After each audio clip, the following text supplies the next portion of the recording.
ஒரு கடைக்கு போனேன், 5 ரூபா பணத்தை எடுத்து கொடுத்தேன். ஒரு தினசரி பத்திரிகையை கேட்டேன். அவர் உடனே அங்கே அடுக்கி வச்சுருந்த பத்திரிகையில் ஒன்று எடுத்து என் கையில் கொடுத்தார். வாங்கிக்கிட்டேன். மீதி பணத்தை எடுத்தார். அதையும் என் கையில் கொடுக்கணும்ல, கொடுக்கல. எதிரில் இருந்த பலகையில் வச்சு எடுத்துக்க சொன்னார். எப்பவும் அவர் அப்படி தான் பண்ணுவார். நானும் எடுத்துக்கிட்டு வந்துடுவேன். இவர் ஏன் இப்படி பண்ணுறாருங்கிறது எனக்கு ரொம்ப நாளாக ஒரு சந்தேகம். ஒரு நாள் அவர்கிட்டயே இதை கேட்டுவிட்டேன். ஏங்க, நீங்கள் உங்கள் கடைக்கு வந்து பொருள்கள் வாங்குறவங்களுக்கு நீங்கள் பாக்கி சில்லறையை கொடுக்குறப்போ பலகையில் வச்சு விட்றீங்க, கையில் கொடுக்க மாட்டேங்கிறீங்களே, ஏன் அப்படின்னு கேட்டேன். காசை கையில் கொடுத்தா நம்மக்கிட்ட இருக்கிற லட்சுமி போயிடுவா சார் அப்படின்னார். அதாவது பணம் செலவாயிடும் அப்படின்னு அர்த்தமா. இன்னொரு நண்பர், அவர் ஒரு நாள் வழக்கத்துக்கு மாறாக ரொம்ப சோகமாக உட்காந்துருக்கிறார். ஏங்க என்னாச்சு, ஏன் இப்படி கப்பலே கவிழ்ந்தது மாதிரி உட்காந்துருக்குறீங்க அப்படின்னு கேட்டேன். கப்பலே கவிழ்ந்திருந்தா கூட நான் இப்படி கவலைப்பட மாட்டேன் சார், வேற ஒன்று நடந்து போச்சுன்னார். என்னன்னு கேட்டேன். என் உச்சந்தலையில் பல்லி ஒன்று விழுந்துட்டுதுன்னார். அதுக்காகவா இப்படி அப்படின்னு ஆச்சரியப்பட்டேன். ஆமாங்க, பல்லி உச்சந்தலையில் விழுந்தால் பலன் என்னன்னு பஞ்சாங்கத்தில் பார்த்தேன், மரணம்னு போட்டிருக்கு அப்படின்னு சொல்லிவிட்டு அவர் தொடர்ந்து கவலைப்பட ஆரம்பிச்சிட்டார். இப்படியும் ஒருத்தர், என் கூட வேலை பார்க்குற ஒருத்தர் எப்படி தெரியுமா, தினமும் வலது காலை வச்சு தான் ஆஃபீஸுக்கு உள்ளே நுழைவார். என்னைக்காவது தவறுதலாக இடது காலை வச்சு உள்ளே வந்துட்டார்னா அன்னைக்கு பூரா மனசு சங்கடப்படுவார். எந்த வேலையும் சரியாக ஓடாது.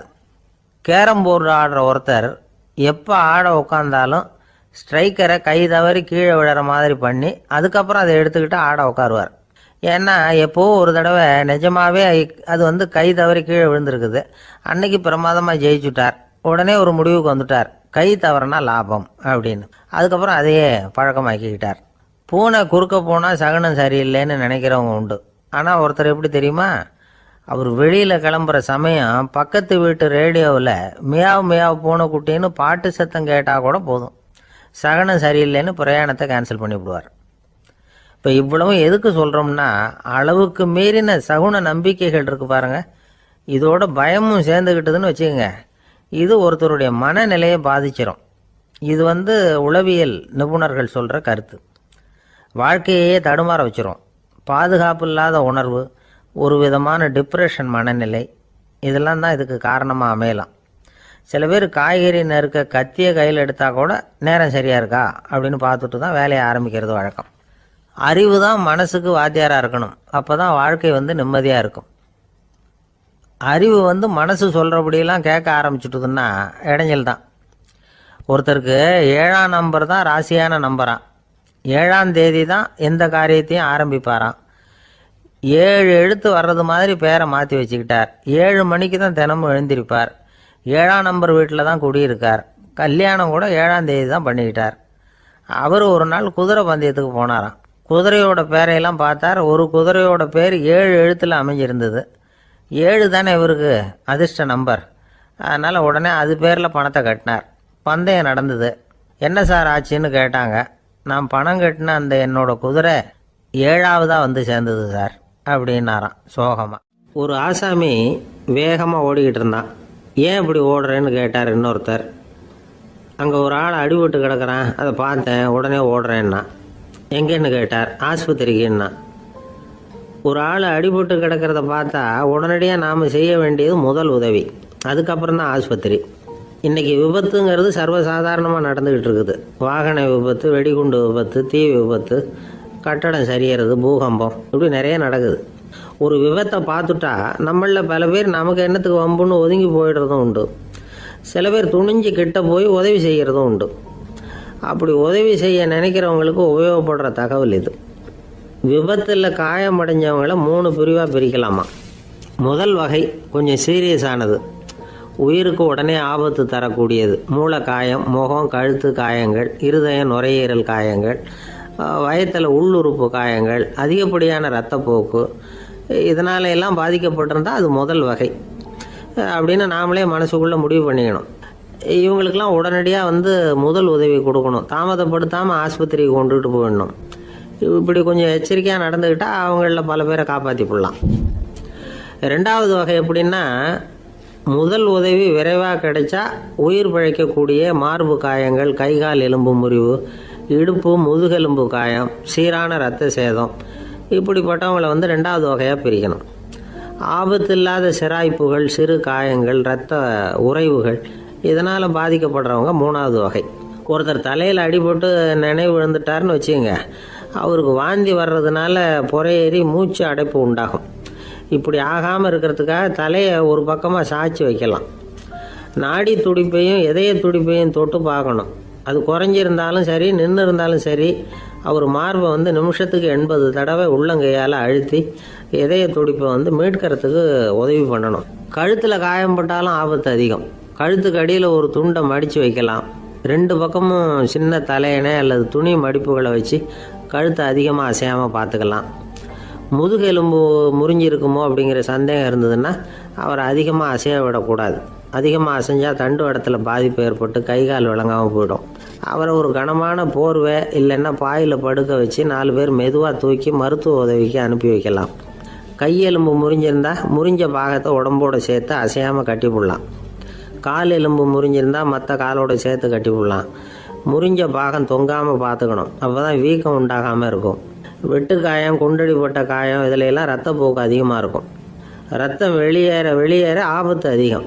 சுத்தமான துணியை பல மடிப்புகளை மடித்து காயத்தின் மேலே வச்சு அழுத்தமாக ஒரு 10 நிமிஷம் பிடிச்சிக்கணும். ரத்தம் நின்ன உடனே காயத்துக்கு கட்டு போடலாம். சில சமயம் காயம்பட்ட பாகத்தை உயரமாக தூக்கி பிடிச்சிக்கிட்டா தான் ரத்த கசிவு நிற்கும். இந்த விவரங்களையெல்லாம் கொஞ்சம் மனசில் வாங்கி வச்சுக்கிட்டோம்னா சமயத்தில் உதவும். ஏன்னா இந்த காலத்தில் விபத்து எந்த ரூபத்தில் எப்போ வரும்னு யூகிக்கவே முடியல. நண்பர் ஒருத்தர் சொன்னார், நேற்றுக்கு பாருங்கள் சார், என் கண்ணு முன்னாடியே ஒரு சின்ன விபத்து நடந்ததுன்னார். என்னன்னு விசாரித்தோம். ஒரு பஸ்ஸில் வந்துக்கிட்டு இருந்தேன். அந்த பஸ்ஸில் பின்பக்கம் படி ஓரமாக நின்றுக்கிட்டு இருந்த ஒருத்தர் ரோட்டில் விழுந்துட்டார். டிரைவர் அதை கவனிக்கலை, நிறுத்தாமல் அவர் பாட்டுக்கு போகிறாருன்னார். கண்டக்டர் உடனே விசில் கொடுத்து பஸ்ஸை நிறுத்த வேண்டியது தானே அப்படின்னோம். அதுதான் சார் முடியாமல் போச்சுன்னார் அவர். ஏன்னு கேட்டாங்க. தவறி கீழே விழுந்ததே அந்த கண்டக்டர் தான் சார் அப்படிங்கிறார். இந்த உலகத்தில் உண்மையாகவே வேதாந்தம் பேசுகிறவங்களும் உண்டு. உள்ளுக்குள்ளே வேற மாதிரி இருந்துக்கிட்டு வெளியில் வேதாந்தம் பேசுகிறவங்களும் உண்டு. ஒரு ஆள் இருந்தார். அவரும் ஒரு கடை வச்சு வியாபாரம் பண்ணிக்கிட்டு இருந்தார். மகா கஞ்சன், யாருக்கும் எந்த உதவியும் செய்ய மாட்டார். எச்சில் கையென்ன ஈர கையை கூட உதற மாட்டார். அப்படிப்பட்ட மனுஷன். அந்த ஊருக்கு ஒரு முனிவர் வந்துக்கிட்டு இருந்தார். வருஷத்துக்கு ஒரு தடவை வருவார். 1 நாள் 2 நாள் இருப்பார், அப்புறம் போயிடுவார். அந்த முனிவர் வர்றப்போலாம் இந்த ஆள் எழுந்திரிச்சு ஓடி போய் அவரை வரவேற்பான். ரொம்ப பெரிய வேதாந்தி மாதிரி அவர்கிட்ட பேசிக்கிட்டு இருப்பான். காயமே இது பொய், வெறும் காற்றடைத்த பையும்மா, தர்மம் தலைகாக்கும்மா. பணம் என்ன சார் பணம், இன்னைக்கு ஒருத்தன் கையில் இருக்கும், நாளைக்கு ஒருத்தன் கையில் இருக்கும், எல்லாம் மாயம். எனக்கு தான் இன்னமும் இந்த சம்சார பந்தத்திலிருந்து விடுபடுறதுக்கு நேரம் வரலேம்மா. அந்த முனிவரும் இந்த ஆள் இப்படி சொல்கிறத கேட்ட உடனே, ஏப்பா அப்படி சொல்கிற, இப்போ கூட நீ சரின்னு சொல்லு, உனக்கு தீட்சை கொடுத்து இதிலிருந்து விடுபடுற ஞானத்தை போதிக்கிறேன் பார். உடனே அந்த ஆள் என்ன சொல்லுவான் தெரியுமா? ஐயோ சாமி, இப்போ அது எப்படிங்க முடியும்? பிள்ளைங்கள்லாம் சின்ன சிறுசுங்க, அதுகளுக்கெல்லாம் ஒரு கல்யாணம் காட்சின்னு செஞ்சு கடமையை முடிச்சுட்டா நீங்கள் சொல்கிறபடி செஞ்சு விடலாம்மா. சரி, இன்னும் முனிவர் போயிடுவார். அடுத்த வருஷம் வருவார். இவன் வழக்கம் போல் வேதாந்தம் பேசுவான். சரி, தீட்சை கொடுக்குறேன் வா அம்பார். பேரம்பேத்தியை பார்க்கணும், கோர்ட்டில் கேஸ் ஒன்று இருக்குது, அது முடியணும் அப்படின்னு தயங்க ஆரம்பிச்சிருவான். எல்லாம் சொல்லுவான், ஆனால் குடிக்கிறதுக்கு தண்ணி கூட கொடுக்க மாட்டான். ரொம்ப வருஷம் கழித்து மறுபடியும் ஒரு நாள் அந்த ஊருக்கு முனிவர் வந்தார். இவன் கடைக்கும் வந்தார். அப்புறம் அங்கே கல்லாவில் நம்ம ஆள் இல்லை, அவன் புள்ள தான் உட்காந்துருக்கிறான். அப்பாவை போலவே புள்ளையும் எழுந்திரிச்சு ஓடியாந்து முனிவரை வரவேற்றான். அப்பா எங்கன்னு விசாரிச்சார் முனிவர். ஐயோ, அதை ஏன் கேட்குறீங்க சாமி, உங்ககிட்ட தீட்சை வாங்கி இந்த சம்சார பந்தத்திலேருந்து விடுதலை பெறணும்னு சொல்லிக்கிட்டே இருப்பார். அது நிறைவேறாமலே போய் சேர்ந்துட்டார். போன மாதம் ஒரு நாள் திடீர்னு நெஞ்சு வலிக்குதுன்னார், அவ்வளவுதான் போட்டுன்னு போயிட்டார் அப்படின்னு புலம்புனான் பையன். இதை கேட்டதும் முனிவர் சிரிச்சாரான். அவன் எங்கடா போவான், உன் அப்பா எங்கேயும் போகல, இதோ வாழை ஆட்டிக்கிட்டு உன் காலடியிலே இருந்துக்கிட்டு இருக்கான் பார் அப்படின்னு சொல்லி அங்கே நின்றுக்கிட்டு இருந்த ஒரு நாயை சுட்டி காட்டினாரான். என்ன சாமி சொல்கிறீங்க அப்படின்னு ஆச்சரியமாக கேட்டிருக்கான் பையன். உடனே முனிவர் அந்த நாயோட தலையில் ஒரு தட்டு தட்டி பேசுகிறா அப்படின்னாரான். உடனே அந்த நாய் வேதாந்தம் பேச ஆரம்பிச்சுட்டு தான்.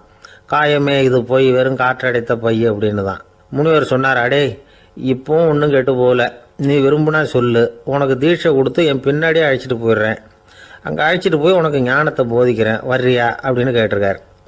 உடனே அந்த நாய் சொல்லிச்சான், ஐயோ அதை ஏன் கேட்குறீங்க சாமி, நான் உண்ணாமல் தின்னாமல் ஏராளமான சொத்து சேர்த்து வச்சுட்டேன்.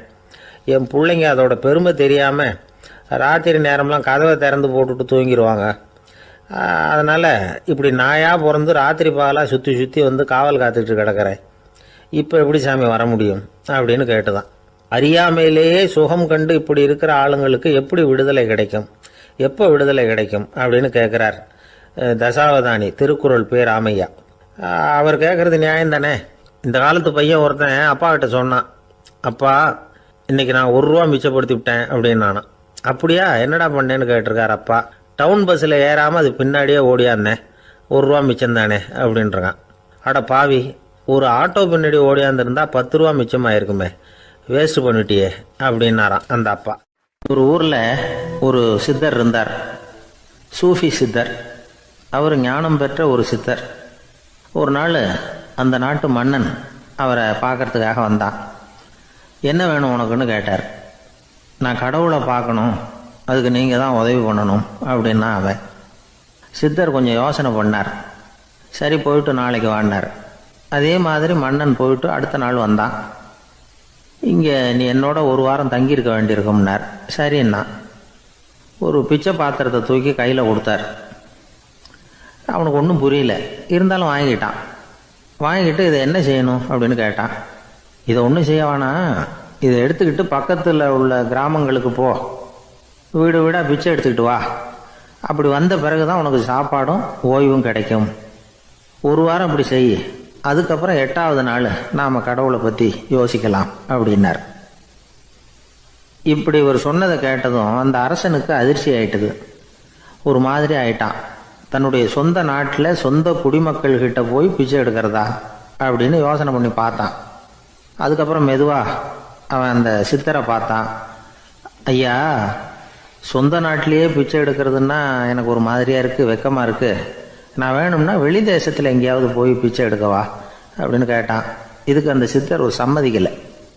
இதை பாரு, உன்னால் பிச்சை எடுக்க முடியலன்னா பேசாமல் திரும்பி அரண்மனைக்கே போயிடு, அதுக்கப்புறம் கடவுளை பற்றியெல்லாம் பேசுறதுக்கு என்னை தேடிட்டு வரக்கூடாது அப்படின்னு விட்டார். மன்னன் தயங்கினான். இருந்தாலும் மனசை சரி பண்ணிட்டு சம்மதிச்சான்.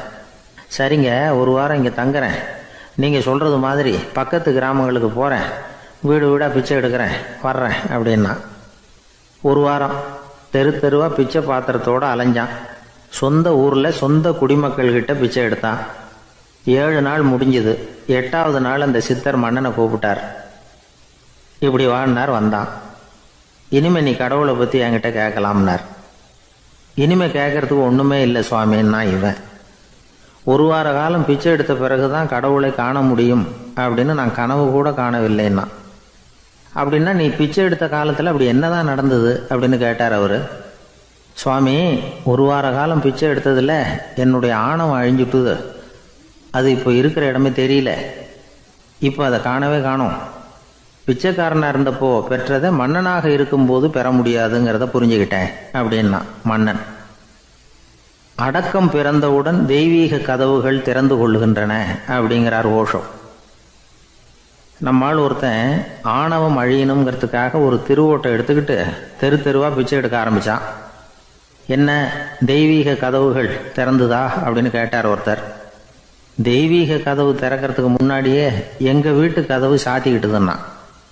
என்னடா சொல்கிறேன்னார்.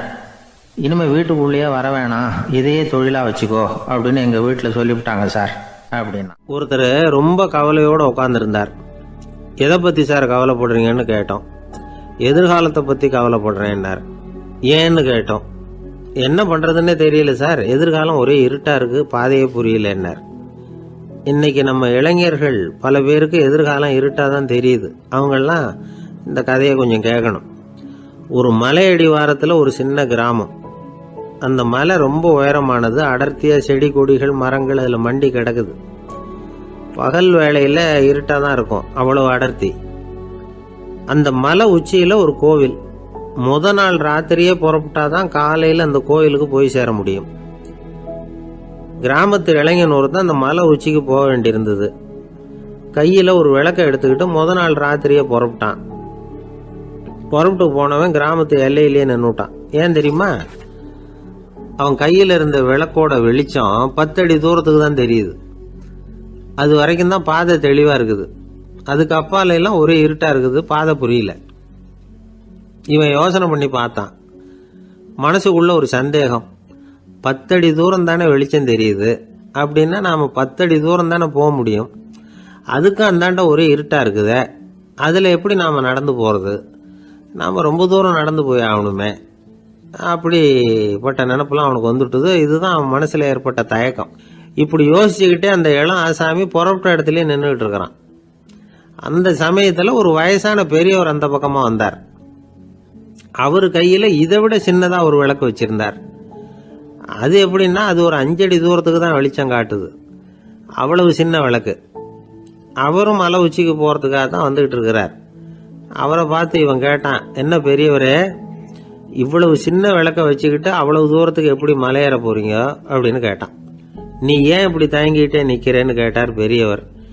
என்கிட்ட இருக்கிற விளக்கு 10 அடி தூரத்துக்கு தான் பாதையை காட்டுதுன்னா. இப்போ பெரியவர் சொன்னார், தம்பி, உன் கையில் இருக்கிற விளக்கு கொடுக்குற வெளிச்சத்தை வச்சு நீ முதல்ல 10 அடி தூரம் முன்னாடி போ, 10வது அடியில் போய் நின்றுக்கிட்டு பாரு, மறுபடியும் ஒரு 10 அடி தூரத்துக்கு பாதை தெரியும். இப்படி உன் கையில் இருக்கிற விளக்கு தொடர்ந்து வெளிச்சம் காட்டிக்கிட்டே இருக்கும். நீ முன்னேற முன்னேற அந்த வெளிச்சமும் முன்னேறும். அதனால எத்தனை கிலோமீட்டர் தூரம் வேணும்னாலும் நீ இந்த 10 அடி தூரம் வெளிச்சத்தை வச்சுக்கிட்டே நீ போயிடலாம், புறப்படு அப்படின்னார். இப்போதான் அந்த பெரியவர் சொன்னது இளைஞனுக்கு பளிச்சுன்னு புரிஞ்சுதான். உடனே உற்சாகமாக புறப்பட்டான், உச்சிக்கு போய் சேர்ந்தான். இந்த கதையிலிருந்து நாம் புரிஞ்சுக்க வேண்டியது என்ன தெரியுமா? நீண்ட கால திட்டம் ஒன்று போடும் பொழுது நமக்கு முன்னாடி இருக்கிறத மறந்துட்டு மனசை போட்டு குழப்பிக்க கூடாது. உங்கள் கையில் என்ன இருக்கோ அதுலேயே உங்கள் எதிர்காலம் மறைஞ்சிருக்குது. கண் முன்னாடி தெரியறத வச்சு ஆரம்பிங்க, போக போக வழி தானா புலப்படும் அப்படிங்கிறார் ஒரு பெரியவர். பெரிய பயணங்களையெல்லாம் இப்படி தான் நடத்த வேண்டியிருக்கும். ஒவ்வொரு அடியாக எடுத்து வச்சா ஓடி போய் சேர்ந்து விடலாம், மலைச்சி போய் நின்றுட்டா நின்றுக்கிட்டே இருக்க வேண்டியது தான். நம்ம ஆள்லாம் ரொம்ப மோசமாக இருக்கிறாங்க. ஒருத்தன் அப்படிதான் நீண்ட தூர பிரயாணம் ஒன்று புறப்பட்டான். ரயில் போய்கிட்டே இருந்தது. கொஞ்ச தூரம் போச்சு, பாதி வழியில் கையில் வச்சிருந்த டிக்கெட்டை காற்றுல விட்டுட்டான். ஐயோ, என் டிக்கெட்டு போயிட்டுதே அப்படின்னு கத்த ஆரம்பிச்சுட்டான். பக்கத்தில் இருந்த பெரியவர் அவனை பார்த்து பரிதாபப்பட்டு, கவலைப்படாத தம்பி, போனா போகுது, வேற டிக்கெட் வாங்கிக்கலாம் அப்படின்னு ஆறுதல் சொன்னார்.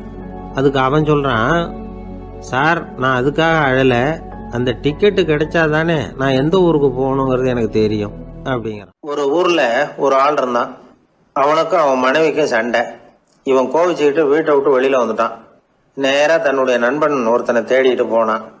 அந்த நண்பன் எப்படின்னா எதுக்கும் அசரமாட்டான், எப்பவும் மகிழ்ச்சியாக இருப்பான். அவங்ககிட்ட போய் இவன் யோசனை கேட்டான். அது சரி, நீ எப்படி எப்பவும் மகிழ்ச்சியாக இருக்கிற, என்னால் அப்படி இருக்க முடியலையே அப்படின்னு கேட்டான். என்ன நடந்தது சொல்லுன்னா அவன், வீட்டில் எனக்கும் என் மனைவிக்கும் தகராறு, நிம்மதி இல்லை, அதுதான் இங்கே வந்தேன், உங்ககிட்ட யோசனை கேட்கலாமேன்னு அப்படின்னு விவரத்தை சொன்னான். அதை கேட்டுட்டு அதுக்கப்புறமா இவன் சொன்னான், இந்த பாருப்பா, இது ஒன்றும் பெரிய விஷயம் இல்லை, எனக்கு 2 மனைவிகள், 2 வீடு. ஒரு வீட்டில் சண்டை வந்துட்டுதுன்னா நேராக இன்னொரு வீட்டுக்கு வந்துடுவேன், இங்கே சண்டை வந்துட்டுதுன்னா நேராக அங்கே போயிடுவேன். 2 குடும்பம் இருக்கிறதுனால இப்படி ஒரு வசதி, இதுதான் என்னுடைய மகிழ்ச்சியின் ரகசியம் அப்படின்னு நானா. ஓ, அப்படியா விஷயம், இப்போ புரிஞ்சுக்கிட்டேன், உன்னுடைய யோசனைக்கு ரொம்ப நன்றி அப்படின்னு சொல்லிவிட்டு இவன் திரும்பி வந்துட்டான். அங்கே இங்கே தேடினான். ஒரு வாரத்துக்குள்ளே இன்னொரு பொண்ணை தேடி கண்டுபிடிச்சி கல்யாணம் பண்ணிட்டான். இப்போ இவனுக்கும் 2 வீடு ஆயிட்டுது. அதுக்கப்புறம் என்னாச்சு தெரியுமா, இவன் 2வதாக கல்யாணம் பண்ணிக்கிட்டு வந்தானே, இந்த செய்தி முதல் மனைவிக்கு தெரிஞ்சு போச்சு. போனான், அது கழுத்தை பிடிச்சி வெளில தள்ளி விட்டு கதவை சாத்தி விட்டுது. இனிமேல் இந்த பக்கம் வராத, எனக்கு தெரியாமல் எப்படி நீ இன்னொரு கல்யாணம் பண்ண அப்படின்னு சொல்லி அடித்து விரட்டி விட்டுது. இவன் அதனால என்ன பரவாயில்லன்னு 2வது மனைவி வீட்டுக்கு போனான். அங்கே பார்த்து, நீ எனக்கு கல்யாணம் பண்ணுறதுக்கு முன்னாடி ஏற்கனவே உனக்கு கல்யாணம் ஆச்சுங்கிற விஷயத்த ஏன் என்கிட்ட சொல்லலை அப்படின்னு சொல்லி அதுவும் கழுத்தை பிடிச்சி வெளில தள்ளி விட்டுது. இவன் வீதிக்கு வந்துட்டான். இங்கேயும் போக முடியல, அங்கேயும் போக முடியல. என்ன இது, அவன் சொல்லி கொடுத்த யோசனை ஒன்றும் சரியாக வரலையே அப்படின்னு யோசனை பண்ணிக்கிட்டே நடந்தான். வழியில் ஒரு பாழடைஞ்ச மண்டபம். சரி, இன்னைக்கு ராத்திரி இங்கேயே படுத்துருவோம், வேற எங்கேயும் போய் படுத்து தூங்க முடியாது, அதான் 2 பேரும் விரட்டி விட்டாங்களே, என்ன பண்ணுறது அப்படின்னு சொல்லி அந்த மண்டபத்தில் போய் ஒரு தூணில் ஓரமாக சாஞ்சி உக்காந்தான். அப்போ எதிர்த்தாப்புல இன்னொரு தூண் ஓரமாக யாரோ அசைகிறது மாதிரி தெரிஞ்சுது, லேசான இருட்டில். யாரப்பா அது அப்படின்னு கிட்ட போய் பார்க்குறான். அப்புறம் தான் தெரியுது, அவன் யார் தெரியுமா, இவனுக்கு யோசனை சொன்னான்ல 2 கல்யாணம் பண்ணிக்கணும்னு சொல்லி, அவன் அங்கே படுத்து கிடக்குறான். டேய், நீ எப்படிடா இங்கே வந்த அப்படின்னா, 2 வீட்லேயும் சண்டை வந்துட்டுது, அதுதான் இங்கே வந்தேன், படுத்து தூங்கலாமேன்னு அப்படின்னா. 2 வீடு இருக்கிறது சௌரியம்னு என்கிட்ட சொன்னியப்பா அப்படின்னா இவன். நான் அப்படி சொன்னதுக்கு ஒரு காரணம் உண்டுன்னு அவன். என்னடா காரணம்னு கேட்டான். அது வேற ஒன்றும் இல்லை, தினமும் ராத்திரியில் இந்த மண்டபத்தில் தனியாக படுக்கிறதுக்கு எனக்கு பயமாக இருந்தது, எனக்கு ஒரு துணை தேவைப்பட்டது, அதுக்காக தான் உங்ககிட்ட அப்படி ஒரு யோசனை சொன்னேன். இப்போ நீயும் வந்ததுனால நான் எனக்கு துணை கிடைச்சிட்டுது. இப்போ நம்ம 2 பேரும் துணையாக இங்கே படுத்துக்கலாம், நீ அந்த தூணில் சாஞ்சிக்கோ, நான் இந்த தூணில் சாஞ்சிக்கிறேன் அப்படின்னு சொல்லி படுத்து தூங்க ஆரம்பிச்சிட்டானோ. அதாவது நம்ம வாழ்க்கையில் முடிவுகள் எடுக்கிற விஷயத்துல இந்த ஆள் மாதிரி தான் பல பேர் நடந்துக்கிறோம் அப்படிங்கிறார். அதாவது உலக புகழ்பெற்ற மனோதத்துவ மேதை எம் ஸ்காட் பெக் அப்படிங்கிறவர். அதாவது வீட்டுக்கு தேவையான பொருள்கள் வாங்குறதுல இருந்து கல்யாணம் பண்றது, வீடு கட்டுறது வரைக்கும் அடுத்தவங்க பேச்சை கேட்டு வீணா போறவங்க தான் அதிகம். அறிவுரை கேட்கறதுல தப்பு இல்லை, ஆனா அதுக்கப்புறம் அதை பத்தி சரியா சிந்திச்சு பாக்குறது இல்லை, அதுதான் தப்பு. சில பேர் அறிவுரை சொல்றதுலேயே ரொம்ப தெளிவா இருப்பாங்க. ஏன் சார் 2 சம்சாரத்தோட குடும்பம் நடத்துறது ரொம்ப கஷ்டமானு கேட்டாராம் ஒருத்தர். அது எனக்கு தெரியாதுங்க அப்படின்னாராம் அவர். ஏன்னு கேட்டிருக்கார். ஏன்னா எனக்கு 3 சம்சாரம் அப்படின்னாராம் அவர். ஒரு சாலையில போக்குவரத்து நெரிசல், ஒருத்தர் அடிபட்டு கிடக்கிறார், கூட்டத்துல ஒருத்தர் கத்துறார், உடனே ஆம்புலன்ஸுக்கு போன் பண்ணுங்க அப்படின்னு ஒருத்தர் ஓடி போய் தகவல் கொடுக்கிறார். கொஞ்ச நேரத்துல ஆம்புலன்ஸ் வருது, அடிபட்டவரை கொண்டுட்டு போய் ஆஸ்பத்திரியில சேர்க்குது. அங்க அவசர வைத்தியம், அவர் பொழைச்சிக்கிறார். ஆம்புலன்ஸுங்கிற ஒரு வசதி இல்லைன்னா அவரை அவ்வளவு சீக்கிரத்துல ஆஸ்பத்திரிக்கு கொண்டுட்டு போக முடியுமா? ஆபத்துக்கு உதவுகிற நண்பர் மாதிரி இந்த ஆம்புலன்ஸ். அந்த காலத்துல போர்கள் அதிகம், அதுல அடிபடுறவங்களும் அதிகம். அடிபட்டு கிடக்கிற போர் வீரர்களை அவசரமா மருத்துவர்கிட்ட கொண்டுட்டு போகணும். எப்படி கொண்டுட்டு போறது? ஒரு கனமான துணியை தூளி மாதிரி கட்டுவாங்க. குழந்தைகளை தூங்க வைக்கிறதுக்காக துணியில தொட்டில் கட்டுறோம்ல, அது மாதிரி அந்த தூளியில அடிபட்டவங்களை படுக்க வைப்பாங்க. அப்படியே தூக்கிட்டு போவாங்க. அதுக்கப்புறம் தான் மருத்துவ சிகிச்சை. இதுதான் ஆரம்ப காலத்துல நடந்துகிட்டு இருந்தது. இதுல என்ன ஒரு சிரமம்னா, அவசரமா கொண்டுட்டு போய் சேர்க்க முடியாது. அதனால பாதி வழியிலேயே அவங்க போய் சேர்ந்துருவாங்க பல பேர். சரி, கொஞ்சம் சீக்கிரமா அவங்கள கொண்டுட்டு போறதுக்கு என்ன வழி அப்படின்னு யோசனை பண்ணாங்க. குதிரை மேல ஏத்தி கொண்டுட்டு போனா என்ன அப்படின்னு ஒரு யோசனை. அது மாதிரியே செஞ்சு பார்த்தாங்க. அது இன்னமும் ஆபத்தா போட்டுது. குதிரை ஓடுற வேகத்துக்கும் அது போடுற குலுக்கலுக்கும் அடிபட்டு கிடக்கிறவனால ஈடு கொடுக்க முடியுமா? அலுங்காம குலுங்காம கொண்டுட்டு போக வேண்டிய விஷயம் இல்லை இது. சரி, குதிரை முதுகுல அவனை கொண்டுட்டு போக வேணாம், குதிரை வண்டியில கொண்டுட்டு போனா என்ன? 4 சக்கரம் உள்ள ஒரு குதிரை வண்டியை தயார் பண்ண வேண்டியது. அதை ஆம்புலன்ஸா உபயோகப்படுத்த ஆரம்பிச்சாங்க. 1487 இது பழக்கத்துக்கு வந்துதான். இது கொஞ்சம் சௌரியமா தெரிஞ்சுது. அதனால 1792 வரைக்கும் இந்த முறை தான் நீடிச்சுதான். ஒரு பிரெஞ்சு மருத்துவர், அவர் பேர் பேரன் டொமினிக். அவர் என்ன பண்ணாருன்னா, குதிரை வண்டியில படுக்கை வசதியை ஏற்படுத்தினார். முதல் உதவி செய்யறதுக்கு தேவையானதையெல்லாம் அதுல வச்சார். எங்கேயாவது ஒருத்தர் காயம் போட்டிருக்காருன்னு தெரிஞ்சதுன்னா அங்கேயே போய் வேண்டிய உதவிகளை பண்ணார். தன்னார்வ தொண்டர்களையும் இந்த பணியில அவர் ஈடுபடுத்தினாராம். 1864 ஜெனீவா ஒப்பந்தம் ஏற்பட்டது இல்லையா, அப்பதான் ஆம்புலன்ஸ் சர்வீஸுக்கு மோட்டார் வாகனங்களையும் பயன்படுத்தலாம் அப்படின்னு முடிவு பண்ணிருக்கிறாங்க. அந்த சமயத்துல இன்னொரு விதமான ஆம்புலன்ஸ் சேவையும் நடந்துதான். அதாவது ராட்சத பலூன்கள் இருக்குல்ல, அதையெல்லாம் ஆம்புலன்ஸா பயன்படுத்தி இருக்கிறாங்க. முதல் தடவையா அமெரிக்காவில் 1930 தான் ஒரு முழுமையான ஆம்புலன்ஸ் வாகனம் நடமாட ஆரம்பிச்சுதான். அதாவது அதுல ஆக்சிஜன் சிலிண்டர் இருக்கும், ட்ரிப்ஸ் மாதிரி அவசர தேவை உபகரணங்கள் இருக்கும், ஒரு மருத்துவர் இருப்பார், ஒரு நர்ஸ் இருப்பாங்க.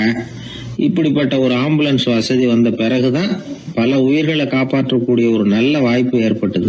இப்பெல்லாம் இந்த ஆம்புலன்ஸ் சேவை எவ்வளவோ முன்னேற்றம் கண்டிருக்கு. மோட்டார் வாகனம் மட்டும் இல்ல, படகு, ஹெலிகாப்டர், விமானங்கள் இதெல்லாம் கூட இப்ப இந்த பணிக்கு ரொம்ப உபயோகமா இருக்கு.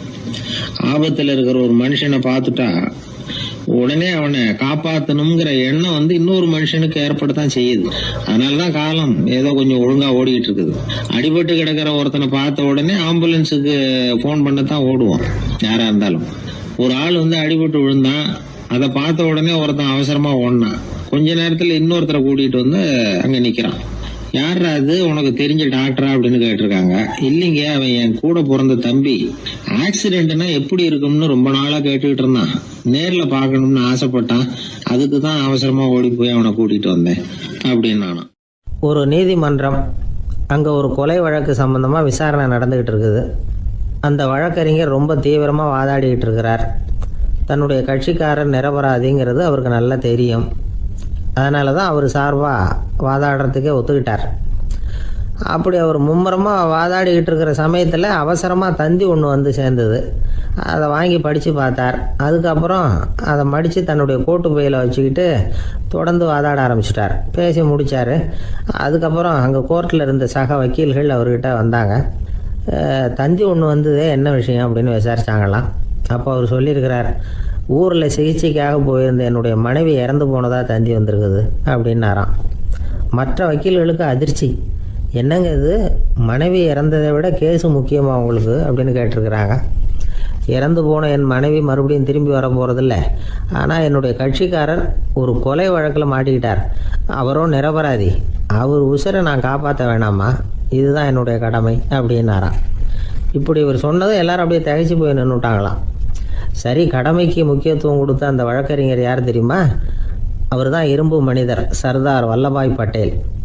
குஜராத் மாநிலத்தில் 1875 அக்டோபர் 31 அன்றைக்கு ஜாவேரி பாய் அப்படிங்கிறவருக்கு 4வது பிள்ளையாக அவர் பிறந்தாராம். இந்த ஜாவேரி பாய் யார் தெரியுமா? ஜான்சி ராணி லட்சுமி பாய் போர் படையில் ஒரு வீரராக பணிபுரிஞ்சவர். இளம் வயசில் வல்லபாய் பட்டேல் ரொம்ப சிரமப்பட்டு படிச்சிருக்கார். விடாமுயற்சி வெற்றியை கொடுத்தது. கல்லூரியிலையும் காலடி வச்சார். அதுக்கப்புறம் வக்கீல் பட்டத்தையும் வாங்கினார். பிரிட்டிஷ் ஆட்சி நடந்துக்கிட்டு இருந்த சமயம் குஜராத்தை சேர்ந்த பர்டோலி தாலுக்காவில் விவசாயிகள் மேலே அரசாங்கம் திடீர்னு நில வரியை வசதி விட்டு தான். ஏழை விவசாயிகள் ரொம்ப கஷ்டப்பட்டுருக்காங்க. அரசாங்கம் வரி செலுத்தாத விவசாயிகளின் நிலங்களையெல்லாம் ஜப்தி செஞ்சுதான். அரசாங்கத்தை எதிர்க்கிறவங்களையெல்லாம் கைது பண்ணி சிறையில் அடைச்சிட்டாங்களாம். சில பேர் வீடு வாசல் ஆடு மாட்டையெல்லாம் விற்று கூட வரி கட்ட வேண்டிய நிலைமைக்கு ஆளாயிட்டாங்க. வழக்கறிஞர் வல்லபாய் பட்டேல் நில வரியை உடனே ரத்து பண்ணணும் அப்படின்னு பம்பாய் கவர்னருக்கு ஒரு கடிதம் எழுதினார். எந்த பலனும் இல்லை. உடனே எல்லா விவசாயிகளையும் அணி திரட்டினார். அதுக்கு தானே தலைமை தாங்கினார். சத்தியாகிரகம் நடத்தினார். அந்த பகுதியில் எந்த வேலையும் நடக்கலை. வேறு வழி இல்லை. ஆட்சியாளர்கள் உடனே வரியை ரத்து பண்ணாங்க. சிறையில் இருந்தவங்களெல்லாம் வெளில விட்டாங்க. 1928 ஆகஸ்ட் 6 சர்க்காருக்கும் விவசாயிகளுக்கும் இடையில் ஒரு உடன்பாடு ஏற்பட்டது. அதுக்கப்புறம் தான் நிலைமை சரியாக போச்சான். வல்லபாய் பட்டேலின் பொது சேவையை பாராட்டின பொதுமக்கள் அவருக்கு சர்தார் அப்படிங்கிற பட்டத்தை கொடுத்தாங்களாம். சர்தார்னா தலைவர் அல்லது தளபதின்னு அர்த்தம். இரும்பு மனிதர்னு இவருக்கு பேர். இருந்தாலும் நகைச்சுவை உணர்வும் இவருக்கு நிறைய உண்டு. ஒரு தடவை ஒரு பத்திரிகை நிருபர் வந்திருக்கார். சர்தார் பட்டேல்கிட்ட அவருக்கு பிடிச்ச பண்பாடு கலாச்சாரம் எது அப்படின்னு கேட்கணும்னு ஆசை. அதனால் அவரை பார்த்து கேட்டாராம், ஏங்க உங்களுக்கு பிடிச்ச கல்ச்சர் எது அப்படின்னு கேட்டிருக்கார். இதுக்கு சர்தார் பட்டேல் சொன்ன பதில் என்ன தெரியுமா? எனக்கு பிடிச்ச கல்ச்சர் அக்ரிகல்ச்சர் அப்படின்னாராம். ஒரே ஒரு ஊர். அந்த ஊருக்கு பேர் கொடையாளிப்பட்டி. அந்த பேருக்கு தகுந்த மாதிரி தான் அந்த ஊர் மக்களும். யார் என்ன கேட்டாலும் இல்லைன்னு சொல்லாமல் கொடுப்பாங்க. கொடையாளிகள் நிறைந்த ஊர். இனாமா மட்டும் இல்லை, கடனாகவும் பணம் கொடுப்பாங்க. யாருக்காவது அவசரமாக பணம் தேவைப்பட்டதுன்னு வச்சுக்கோங்க, அந்த ஊருக்கு போய் வாங்கிக்கலாம். பத்திரம் தேவையில்லை, சாட்சி தேவையில்லை, ஜாமீன் தேவையில்லை, எந்த உத்தரவாதமும் கேட்காம பணம் கொடுத்துருவாங்க. நம்மளால் ஒருத்தனுக்கு பணம் தேவைப்பட்டது. சொந்த பந்தமெல்லாம் கேட்டு பார்த்தா யாரும் கொடுக்குற வழியாக தெரியல. எல்லாரும் அவங்கவுங்க சௌரியத்தை பார்க்குறவங்க, அடுத்தவங்க சௌரியத்தை பற்றி கவலைப்படாதவங்க. இவன் எல்லாரையும் கேட்டு பார்த்துட்டு சோர்ந்து போய் உக்காந்துட்டான். அந்த நேரம் தான் கொடையாளிப்பட்டியை பற்றி கேள்விப்பட்டான். அப்படி ஒரு ஊர் இருக்கிறது தெரிஞ்சதும் அந்த ஊருக்கு வழி கேட்டுக்கிட்டு ஒரு நாள் புறப்பட்டு போனான். வயல்காட்டு வழியாக போக வேண்டியிருந்தது. மெதுவாக நடந்து ஊர் எல்லைக்கு வந்துட்டான். 2 பக்கமும் விவசாய வேலைகள் மும்முரமாக நடந்துக்கிட்டு இருக்குது. ஏர் உழுதுகிட்டு இருக்கிறாங்க. அப்போ அங்கே ஒரு ஆளை பாம்பு கடிச்சுட்டுது. பக்கத்தில் வேலை செஞ்சுக்கிட்டு இருந்தவங்க ஓடி வந்தாங்க. அவசரமாக செய்ய வேண்டிய முதல் உதவியெல்லாம் செஞ்சு பார்த்தாங்க. பலன் இல்லை. அந்த ஆள் செத்து போட்டான். அவன் செத்து விட்டான்னு தெரிஞ்சதும் அவனை தூக்கி வரப்பு மேலே போட்டுட்டு எல்லாரும் அவங்கவுங்க வேலையை கவனிக்க ஆரம்பிச்சிட்டாங்க. அங்கே ஒரு ஆள் இவனை பார்த்து சொன்னான், ஐயா, நீங்கள் போகிற வழியில் இவன் சொந்தக்காரன் இவனுக்கு சோறு கொண்டுகிட்டு வருவான். இவன் இங்கே செத்துட்டான்னு அவங்ககிட்ட சொல்லிவிடுங்க அப்படின்னா. இவனுக்கு ரொம்ப ஆச்சரியம். என்னடா இது, பாம்பு கடிச்சுட்டுதுன்னதும் பதறி அடிச்சுக்கிட்டு ஓடி வந்தாங்க, செத்துட்டான்னதும் பேசாமல் தூக்கி போட்டுட்டு போயிட்டாங்க அப்படின்னு நினச்சிக்கிட்டே நடந்து போகிறான். எதிரில் சோறு கொண்டுக்கிட்டு ஒரு ஆள் வந்தான். இவன் விவரத்தை சொன்னான். அங்கே அவங்க சொந்தக்காரன் பாம்பு கடிச்சு செத்து போட்டான் அப்படின்னா. அவன் கொஞ்ச நேரம் அமைதியாக நின்னான். அதுக்கப்புறமா அங்கேயே வரப்பில் உட்காந்து கொண்டுகிட்டு வந்த சோத்தை தானே சாப்பிட்டு முடித்தான். பேசாமல் எழுந்திரிச்சு திரும்பி போயிட்டான். கொஞ்சம் கூட பதறல, அழலை. இப்படியும் ஒரு ஊரா அப்படின்னு நினச்சி ஆச்சரியப்பட்டுக்கிட்டே இவன் ஊருக்குள்ளே போனான். ஒரு பெரிய மனுஷனை பார்த்து பணம் கேட்டான். அவரும் இவனோட பேரையும் ஊரையும் மட்டும் விசாரிச்சுக்கிட்டு தேவையான பணத்தை கொடுத்துட்டார். பணத்தை வாங்கிட்ட பிறகு தன்னுடைய மனசை அரிச்சுக்கிட்டு இருந்த அந்த விஷயத்தை பற்றி கேட்டான். ஐயா, வழியில் ஒருத்தன் செத்துட்டான், அவனை அப்படியே தூக்கி வரப்பில் போட்டுட்டு எல்லாரும் வயல்வெளி வேலைகளை பார்த்துக்கிட்டு இருக்கிறாங்களே அப்படின்னா.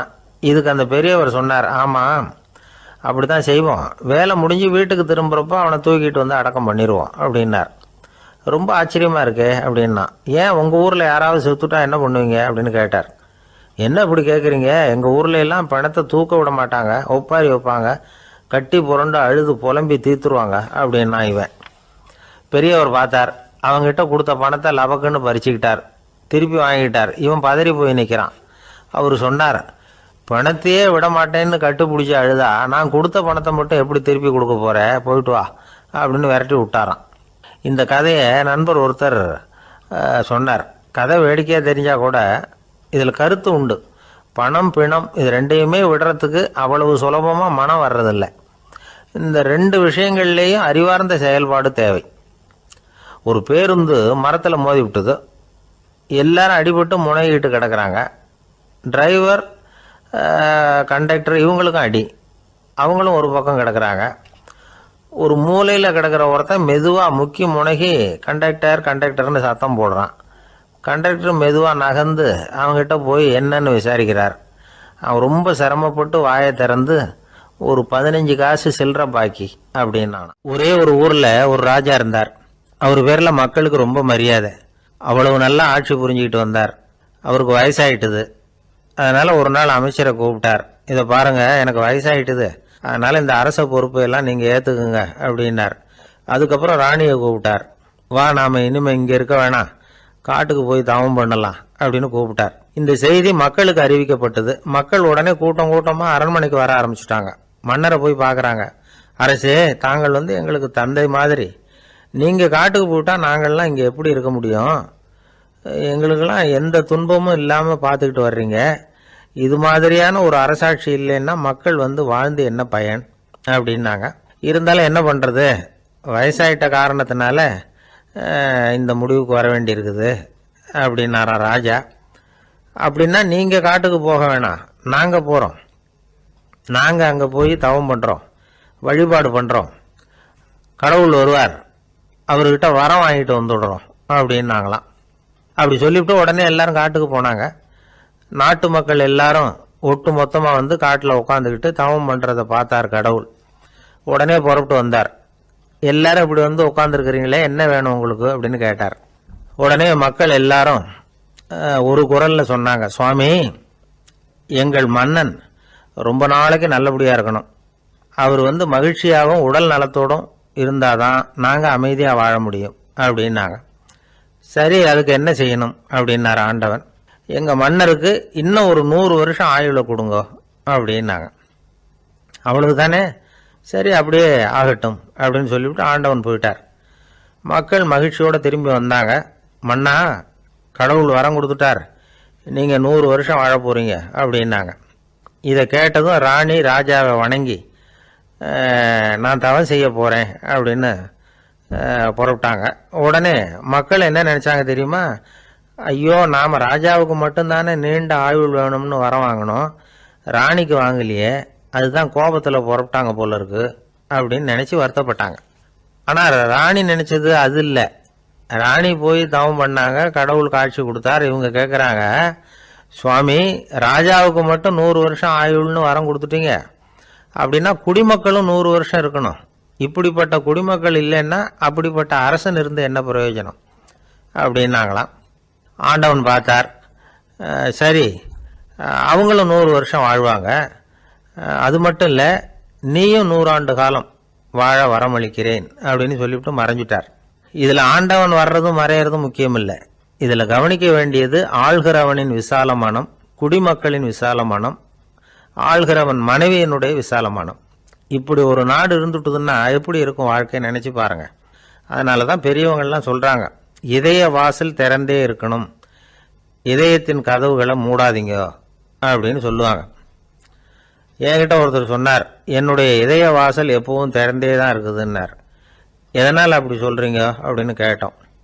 டாக்டரே சொல்லிவிட்டார், என்னுடைய இதயத்தில் ஒரு ஓட்டை இருக்குது அப்படின்னு, வால்வு சரியில்லையா அப்படிங்கிறார். ஒரு ஊரில் ஒரு ராஜா இருந்தார். அந்த ராஜாவுக்கு ஒரு புள்ள. அந்த புள்ளைக்கு விவரமே தெரியாது. அவன் ஒரு முட்டாளுங்கிறது எல்லாருக்கும் தெரியும்.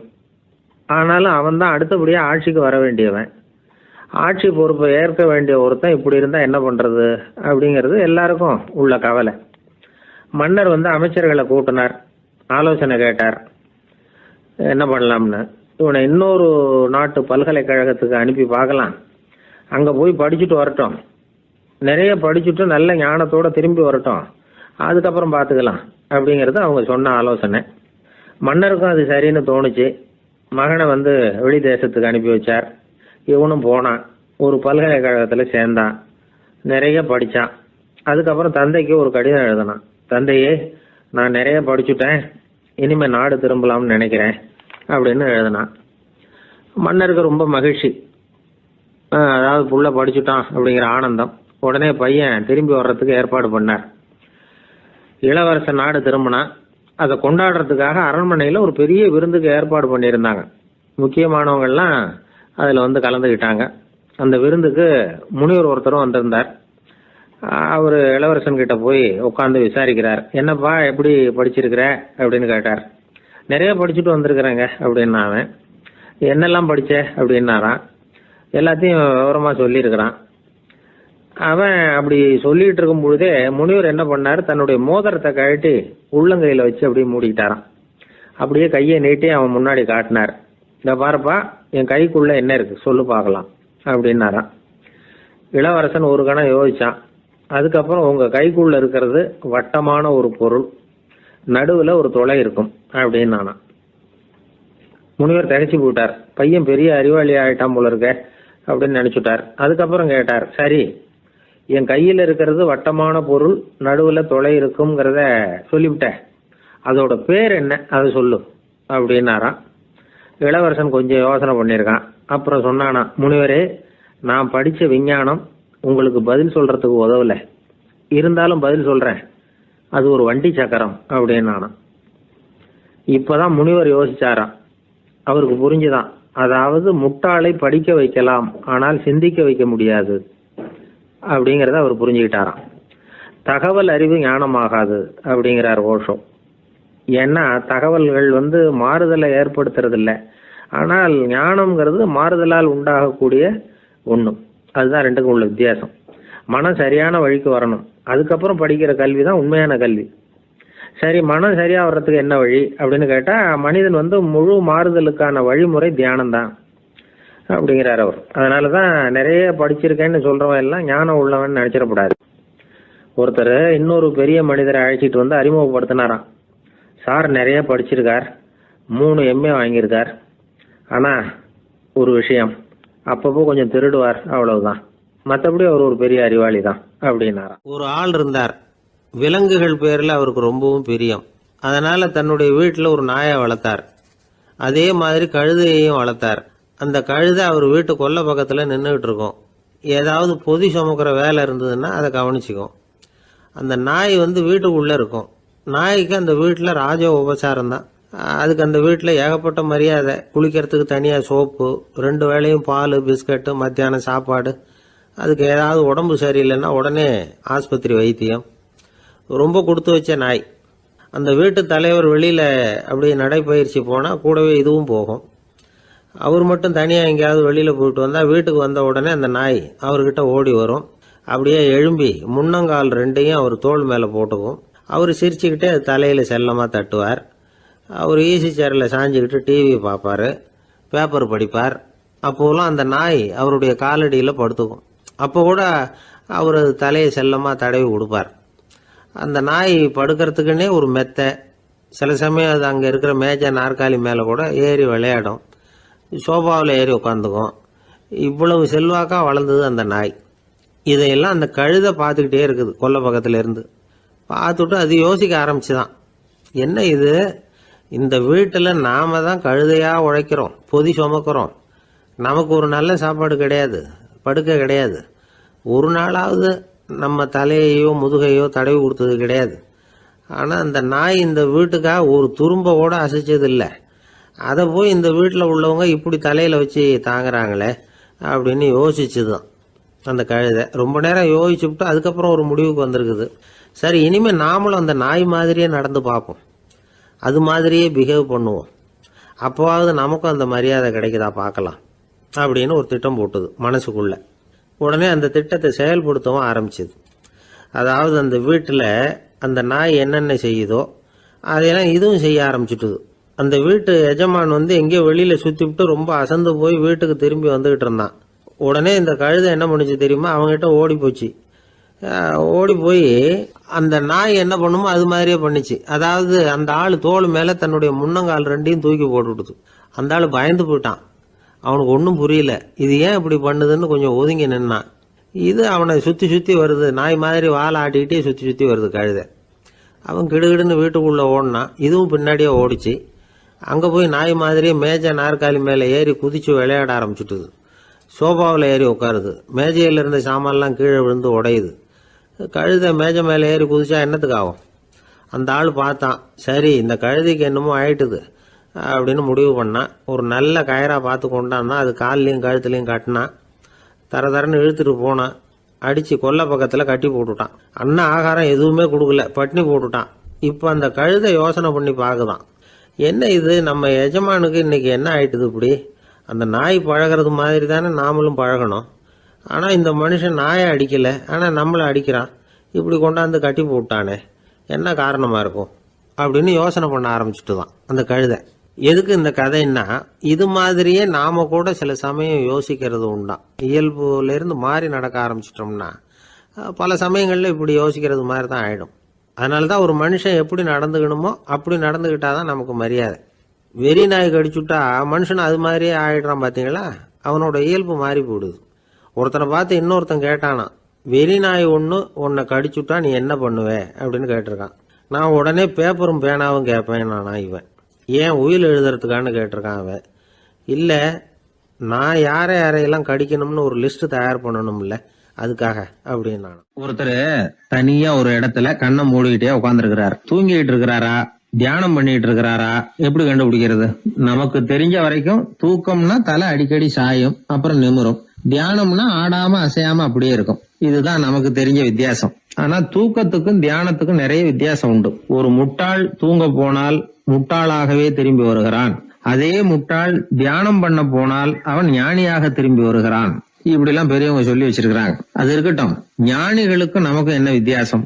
இப்ப நாம அழகா ஒரு ரோஜா பூவை பாக்குறோம், ஆஹா எவ்வளவு அழகா இருக்குது அப்படின்னு ஆச்சரியப்படுறோம். ஒரு ஞானி அந்த ரோஜா பூவை பாக்குறார், அவரும் நினைக்கிறார், ஆஹா இது எவ்வளவு அழகா இருக்குது அப்படின்னு. உலக பொருள்களை நாம எப்படி ஐம்புலன்கள் மூலமா உணர்றோமோ அப்படித்தான் அவங்களும் உணர்றாங்க. அதுல ஒன்னும் வித்தியாசம் இல்ல. அல்வா சாப்பிடுறோம், அது நமக்கு மட்டும்தான் இனிக்கும், ஞானிகளுக்கு எல்லாம் கசக்கும்னு சொல்லுவோம். அப்படி இல்ல, அதுல வித்தியாசம் இல்ல. அப்புறம் ஞானிகளுக்கும் நமக்கு என்னதான் வித்தியாசம்? அந்த வேறுபாடு எந்த கட்டத்துல ஆரம்பமாகுது அதை இப்ப பாப்போம். இப்ப மறுபடியும் அந்த ரோஜா பூ கிட்ட போவோம். ஞானி அதை பாக்குறார், ஆஹா எவ்வளவு அழகா இருக்குன்னு நினைக்கிறார்.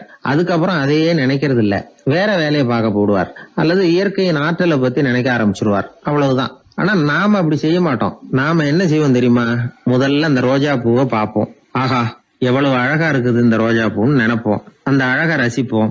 அப்புறம் இந்த மலர் நம்ம கிட்ட இருந்தா எவ்வளவு அழகா இருக்கும்னு நினைப்போம். அதுக்கப்புறம் அந்த மலர் நமக்கு வேணும்னு நினைப்போம். அதுக்கு அடுத்த கட்டம், அந்த மலர் இல்லைன்னா நம்மளால வாழ முடியாதுங்கிற நிலைமைக்கு வந்துருவோம். உடனே அந்த மலர் அடையறதுக்கு முயற்சி பண்ணுவோம். அதுக்கு யாராவது தடையா இருந்தா அவங்க மேல நமக்கு கோபம் வரும். அந்த கோபத்தின் காரணமா நம்ம விவேக புத்தியை இழந்துருவோம். யாருகிட்ட எப்படி நடந்துக்கணுங்கிறத மறந்துடுவோம். அதன் காரணமா ஞாபக மறதி ஏற்படும். அதாவது முன்பு விவேக புத்தி மழுங்கி இருந்ததுன்னா அது இப்ப அடியோட இல்லைங்கிற நிலைமை வந்துடும். அதன் காரணமா நம்ம புத்தியை இழந்துருவோம், கடைசியில அழிவோம். இந்த நிலைமை நமக்கு வந்துடக்கூடாதுன்னா அதுக்கு என்ன செய்யணும்? நமக்கு கெடுதல் செய்யக்கூடிய ஆசைகளை ஆரம்பத்திலேயே கிள்ளி எறிஞ்சிடணும். ஒரு விஷயம் என்ன தெரியுமா? எந்த ஆசைக்குமே முதல்ல வலு கிடையாது. அதை பத்தி நாம நினைக்கதான் அதுக்கு வலு உண்டாகுது.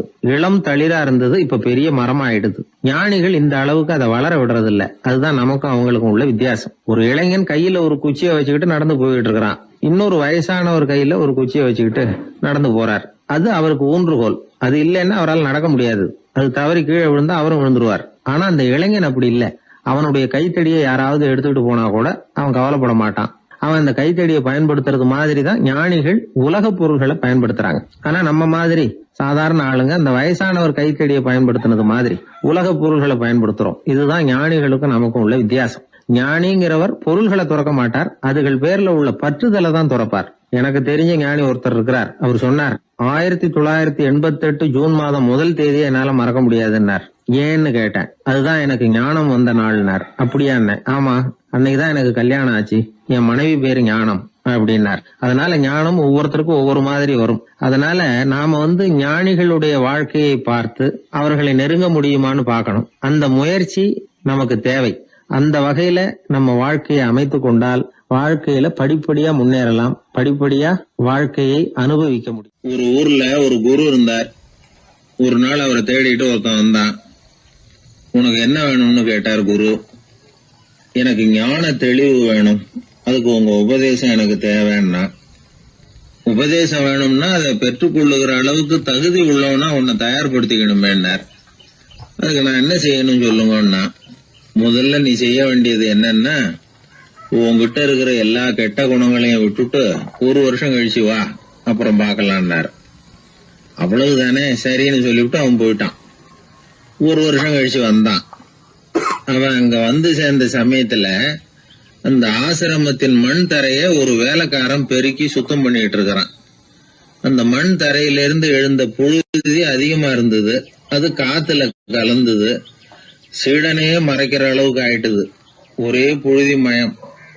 சீடனுக்கு கோபம் வந்துட்டுது. அந்த வேலைக்காரனை அடிக்கிறதுக்காக கைய வாங்கிட்டு போனான். அவன் ஓடி போய் குரு கிட்ட சொல்லிவிட்டான், குருவே, உங்க உத்தரவுப்படிதான் நான் தரையை சுத்தம் பண்ணேன், ஆனா அந்த ஆளு என்ன அடிக்க வர்றான் அப்படின்னா. குரு பார்த்தார், அந்த சீடனை கூப்பிட்டார். இத பாருப்பா, உன்னுடைய எண்ணங்கள்ல பாம்பு புகுந்துட்டுது, அதையெல்லாம் விரட்டி அடிச்சு விட்டு 1 வருஷம் கழிச்சு வா, அதுக்கப்புறம் பார்க்கலான்னுட்டார். சீடன் யோசனை பண்ணான். சரின்னு சொல்லிட்டு போயிட்டான். 1 வருஷம் கழிச்சு மறுபடியும் வந்தான். இப்போ அவன் வர்ற சமயத்துல அந்த வேலைக்காரன் என்ன பண்ணான் தெரியுமா? குரு கட்டளைப்படி தரையை பெருக்கினான். அப்புறம் அந்த புழுதியை எடுத்து வேணும்னே அந்த சீடன் மேல தூவினான். அவ்வளவுதான். சீடனுக்கு மகாகோவம் வந்துட்டுது. அந்த வேலைக்காரனை பிடிச்சி கண்ணாமண்ணான்னு திட்டிவிட்டான். வேலைக்காரன் குரு கிட்ட ஓடனான். ஐயா, அந்த ஆளு வாய்க்கு வந்தபடியெல்லாம் திட்டுறான் அப்படின்னா. குரு பார்த்தார். ஓ அப்படியா? அப்படின்னா இந்த தடவை பாம்புகள் கிடையாது, இப்போ அவன் இதயத்துக்குள்ள நுழைஞ்சிருக்கிறது நாய். அதை விரட்டி அடிச்சு விட்டு இன்னும் ஒரு வருஷம் கழிச்சு அவனை வர சொல், அப்புறம் பார்க்கலாம் அப்படின்னு சொல்லி அனுப்பி வச்சுட்டார். சீடன் திரும்பி போயிட்டான். 1 வருஷம் கழிச்சு மறுபடியும் வந்தான்.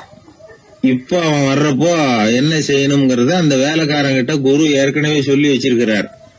அது பிரகாரமே அவன் பண்ணனான். அவன் என்ன செஞ்சான் தெரியுமா? கூட்டி பெருக்கின புழுதியை எல்லாம் ஒரு வாளி தண்ணியில போட்டு நல்லா கலக்கி அந்த சீடன் தலையில ஊத்தினான். இவ்வளவு செஞ்சும் இந்த தடவை அவனுக்கு கோபமே வரல. அதுக்கு பதிலா அவனை பார்த்து நன்றின்னா. எதுக்கு நன்றி தெரியுமா? எதையும் சகிச்சுக்கிட்டு அமைதியா இருக்கும் குணத்தை கற்றுக்கொள்வதற்கு உதவியா இருந்ததுக்காக அந்த வேலைக்காரனுக்கு நன்றி. இத கேள்விப்பட்ட உடனே அந்த குரு ஓடி வந்தார். இவனை கட்டி பிடிச்சுக்கிட்டார். இனிமே நான் உனக்கு உபதேசம் பண்ணலாம், அதுக்கான தகுதி உனக்கு வந்துட்டுதுன்னார். இதுல இருந்து என்ன தெரியுது? ஒருத்தர்கிட்ட உபதேசம் வாங்கணும்னா கூட அதுக்குன்னு ஒரு தகுதி நமக்கு தேவைப்படுது. சகிப்புத்தன்மை ஒவ்வொரு மனிதனுக்கும் தேவைதான். இந்த காலத்துல ஒரு குரு, அவரை தேடி ஒருத்தன் வந்தான். குரு அவனை நிமிர்ந்து பார்த்துட்டு சொன்னார், நீ முதல்ல சகிப்புத்தன்மையை வளர்த்துக்கிட்டு அதுக்கப்புறம் என்கிட்ட வாடினார்.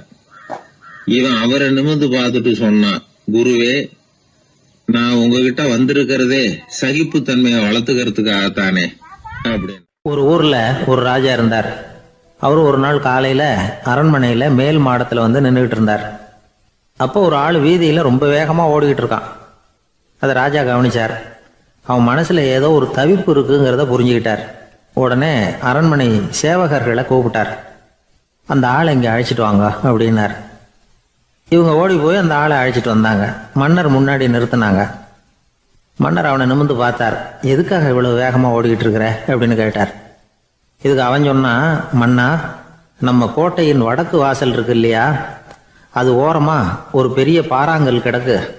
அதுக்கு அடியில் நான் ஒரே ஒரு வெள்ளி நாணயத்தை புதைச்சி வச்சிருக்கேன். அது இப்போ எனக்கு தேவைப்படுது. என்னுடைய மனைவிக்கு ஒரு பரிசு வாங்கி கொடுக்க வேண்டியிருக்கு.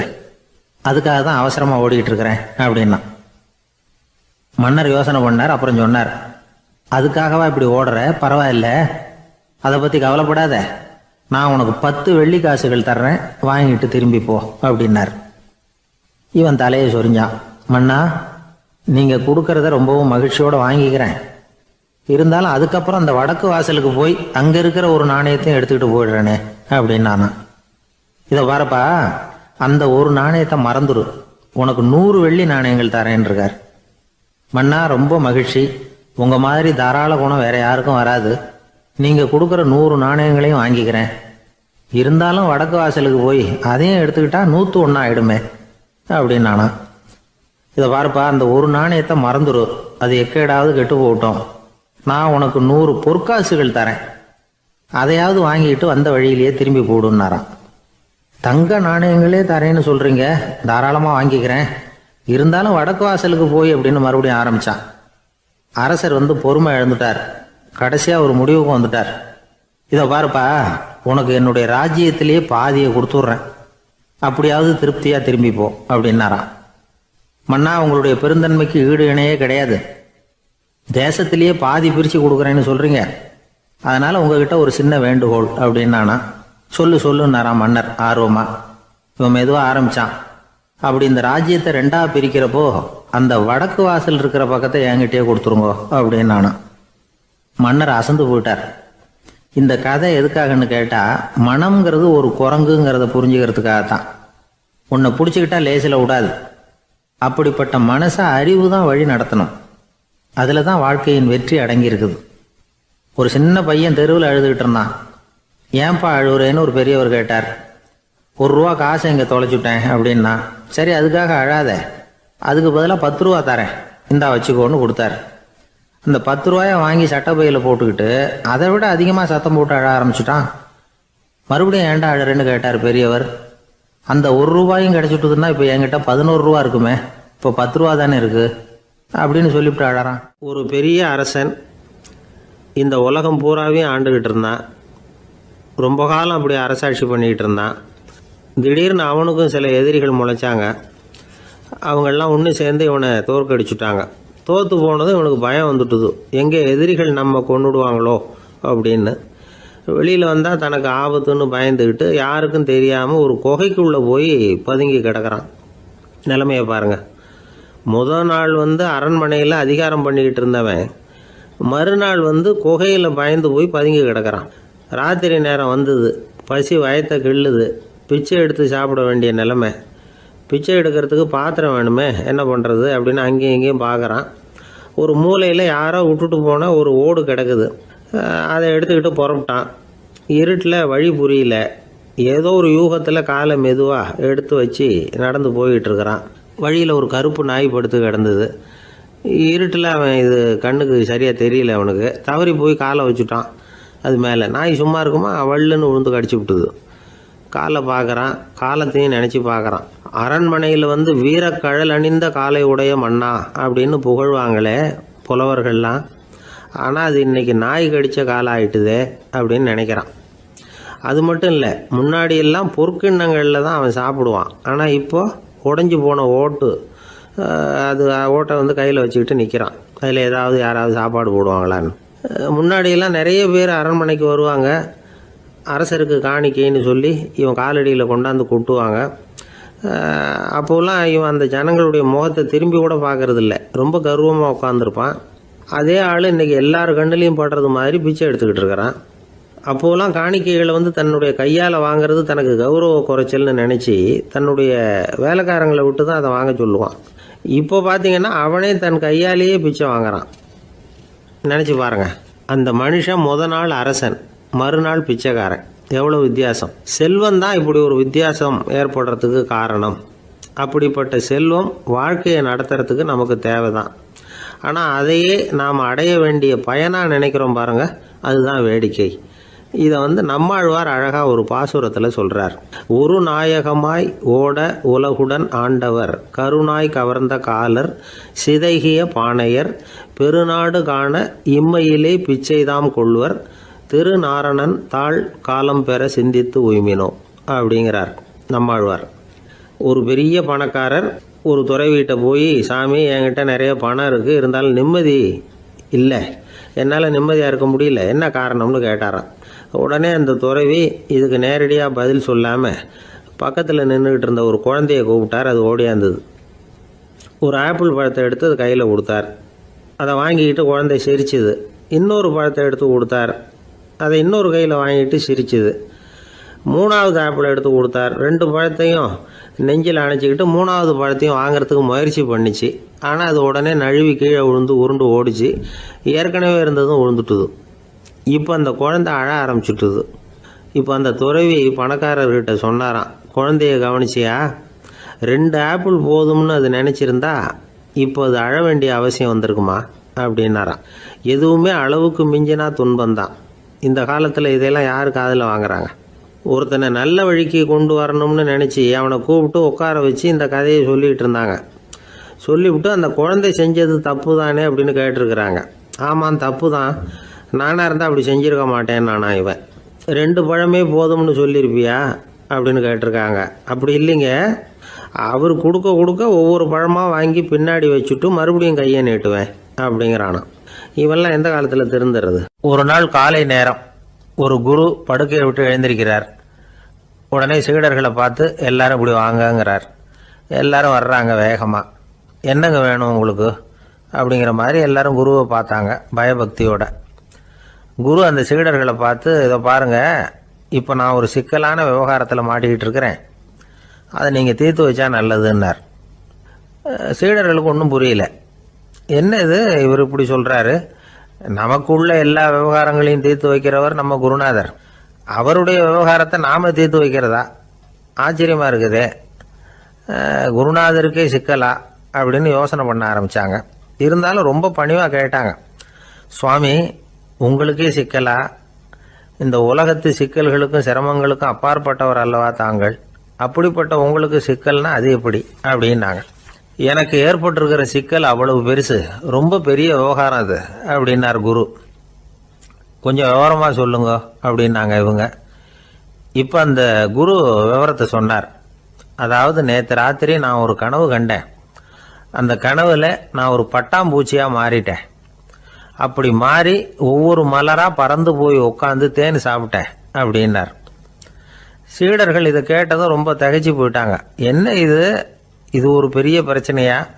ஒரு சாதாரண கனவு கண்டதுக்காகவா இந்த காலை வேளையில் நம்மளையெல்லாம் குருநாதர் இவ்வளவு அவசரமாக கூப்பிட்டுருக்கார் அப்படின்னு நினச்சாங்க. இருந்தாலும் கேட்டாங்க, இதில் என்ன சிக்கல் சுவாமி? கனவுங்கிறது எல்லாருக்கும் வரத்தானே செய்யும் அப்படின்னார் ஒரு சீடர். சீடர்களே, பிரச்சனை அது இல்லை. நான் இன்னைக்கு காலையில் கண்ணு முழிச்சு பார்த்தப்போ நான் நானாக மறுபடியும் மாறிட்டேங்கிறத தெரிஞ்சுக்கிட்டேன். இதில் சிக்கல் என்னன்னா, இப்போ அந்த பட்டாம்பூச்சி தான் நானாக ஆயிட்டதாக கனவு கண்டுகிட்டு இருக்கா அப்படிங்கிறது தான். ஒரு மனுஷன் பட்டாம்பூச்சி ஆகிறதாக கனவு காண முடியுங்கிறப்போ அந்த பட்டாம்பூச்சியும் மனுஷனாக ஆகிறதாக கனவு காண முடியும் இல்லையா? இப்போ எனக்கு யதார்த்த நிலை தெரியணும், எது நிஜம்னு தெரியணும். நேற்று ராத்திரி நான் கண்டது கனவா, அல்லது இது பட்டாம்பூச்சி கண்டுகிட்டு இருக்கிற கனவா? இதுதான் குரு கேட்ட கேள்வி. இதை கேட்டதும் சீடர்கள் ரொம்ப குழம்பி போயிட்டாங்க. சுவாமி, இது வரைக்கும் நாங்கள் தூங்குறப்ப பார்க்கறது கனவுன்னும் மூழ்கிட்டு இருக்கிறப்ப பார்க்கறது நனவுன்னு நம்பிக்கிட்டு இருக்கிறோம்.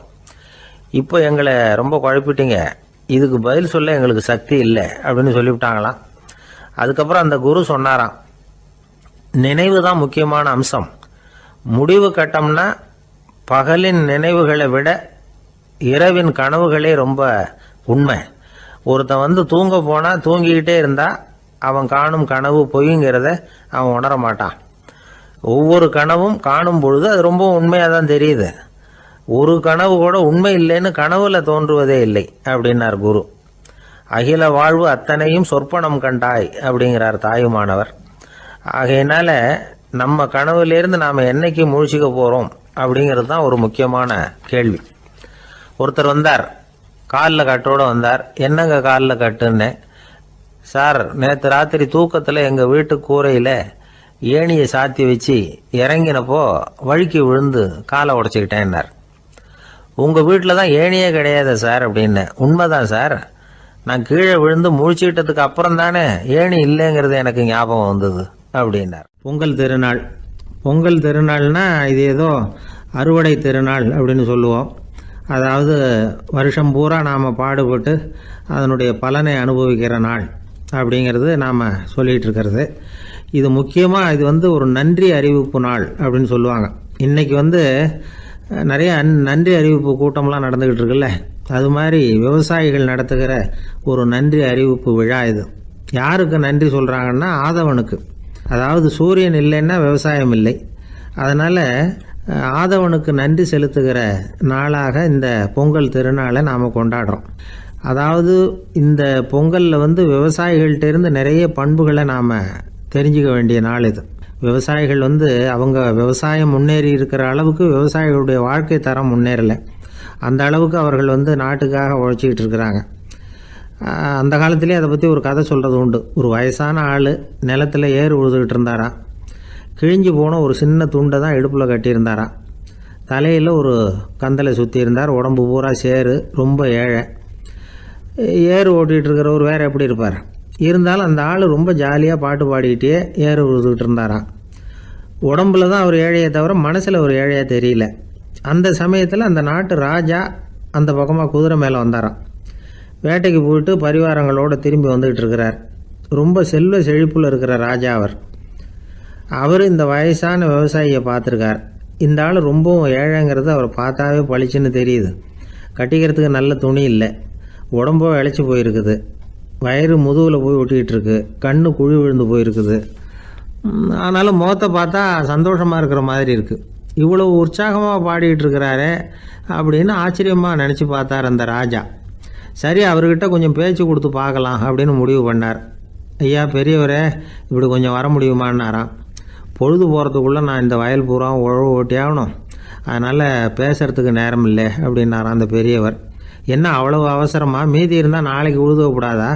அது சரி, உனக்கு எத்தனை ஏக்கர் நிலம் இருக்குது அப்படின்னு விசாரிச்சிருக்கார் ராஜா. எனக்குன்னு சொந்தமாக உள்ளங்கை அளவு கூட நிலம் கிடையாது. இது எங்கள் முதலாளியோட நிலம். இதை பூராவும் உழுது முடித்தாதான் அவர் கூலி கொடுப்பார். நான் கூலிக்கு உழுதுகிட்டு இருக்கிறேன். உங்ககிட்ட பேசிக்கிட்டு இருந்தால் அவருக்கு துரோகம் பண்ணது மாதிரி ஆகிடும் அப்படின்னாராம். ராஜா குதிரையை விட்டு கீழே இறங்கினார். வரப்பில் நடந்து அந்த பெரியவர்கிட்டே போனாராம். சரி, ஒரு நாள் பூரா உழுதா உனக்கு எவ்வளவு கூலின்னு கேட்டிருக்கார். 8 அணா கூலி கிடைக்கும்னாராம் அவர். இது ரொம்ப காலத்துக்கு முன்னாடி நடந்த ஒரு சம்பவங்கிறதுனால அப்போ 8 அணா கூலிங்கிறது ரொம்ப பெருசு. இருந்தாலும் அதுவும் அந்த ராஜாவுக்கு பெரிய கூலியாக தெரியல. இவ்வளவு தானா, இதை வச்சுக்கிட்டு நீ எப்படி காலம் தள்ளுற அப்படின்னாராம். ஒன்றும் கவலை இல்லை அப்படின்னாராம் அவர். ராஜாவுக்கு ரொம்ப ஆச்சரியமாக போச்சு. 8 அணா கூலி வாங்குகிற இந்த ஆள் கவலை இல்லாமல் இருக்கிறார், ஏராளமான வசதியோடு இருக்கிறன்னா கவலை இல்லாமல் வாழ முடியலையே அப்படின்னு நினச்சி பார்த்துருக்கார். அது சரி, 8 அணாவில் எப்படி குடும்பம் நடத்துகிற அப்படின்னு கேட்டாராம்.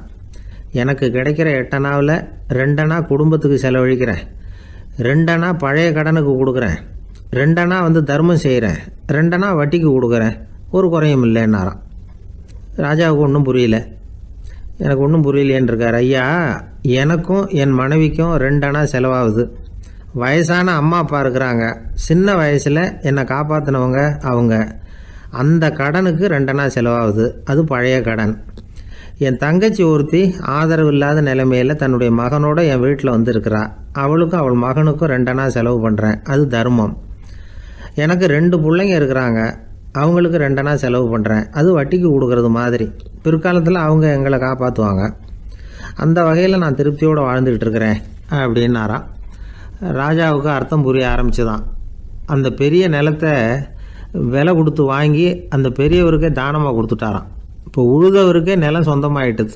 அன்னையிலேருந்து அரசனுக்கும் ஆறுதல் கிடைச்சிதான். இப்படி ஒரு கதை சொல்லுவாங்க. 8 அணா வருமானத்தை வச்சுக்கிட்டு எப்படி காலத்தை தள்ளுறதுன்னு சொல்கிறதுக்காக இந்த கதையை சொல்கிறதாக யாரும் தப்பாக நினச்சிக்கக்கூடாது. கிடைக்கிறத எப்படி பங்கு போடுறார், எப்படி திருப்தியாக வாழறார் அப்படிங்கிறது தான் முக்கியம். அது மாதிரி இன்றைக்கு இந்த பொங்கல் திருநாளில் உழவர்கள் மனசு மகிழ்ச்சியாக இருந்ததுன்னா அது எல்லாரும் மகிழ்ச்சியாக இருக்கிறது மாதிரி அர்த்தம். அதனால் அவர்கள்ட்டேருந்து நாம் பாடம் கற்றுக்கணும். சில உழவர்கள் தங்கள் நிலத்தில் விளையிறத தாங்கள் சாப்பிட மாட்டாங்க. அடுத்தவங்கள்ட்ட விற்றுட்டு சந்தையில் போய் வேறு அரிசி வாங்கிட்டு வந்து தான் இவங்க சாப்பிடுவாங்க. அப்படிப்பட்ட விவசாயிகள்லாம் இது உண்டு. பங்கிடுகிற பண்பை உழவர்கள்ட்டேருந்து கற்றுக்கொள்ளுங்கள் அப்படிம்பாங்க. ஒரு ஆள் நிம்மதியாக மகிழ்ச்சியாக இருந்தானா உங்கள் நிம்மதிக்கும் மகிழ்ச்சிக்கும் என்ன காரணம்னு கேட்டிருக்கார் இன்னொருத்தர். என்கிட்ட இருந்தது பூராவையும் என் பிள்ளைங்களுக்கு சமமாக பங்கு போட்டு கொடுத்துட்டேன், எனக்குன்னு எதுவுமே வச்சுக்கல, அதுதான் நிம்மதிக்கு காரணம்ன்றிருக்கான். உங்ககிட்ட இருந்தது எவ்வளவு இருந்தது அப்படின்னு கேட்டிருக்காரு அவர். மொத்தமாக ஒரு 50,000 ரூபா இருக்கும் அப்படின்னு இருக்கான். அவ்வளவும் பணமாகவே இருந்ததா அப்படின்னு கேட்டிருக்காங்க அவங்க. இல்லைங்க, அவ்வளவும் கடன், அதை தான் பிரித்து கொடுத்துருக்கேன் பிள்ளைங்க கிட்ட அப்படின்னு நானும். அவன் ஒரு மனிதர் அவர் யாருக்கிட்டே தொலைபேசியில் பேசிகிட்டு இருக்கிறார். கொஞ்சம் தூரத்தில் நாம் நிற்கிறோம். எட்டத்தில் இருந்துக்கிட்டு அவரை கவனிக்கிறோம்.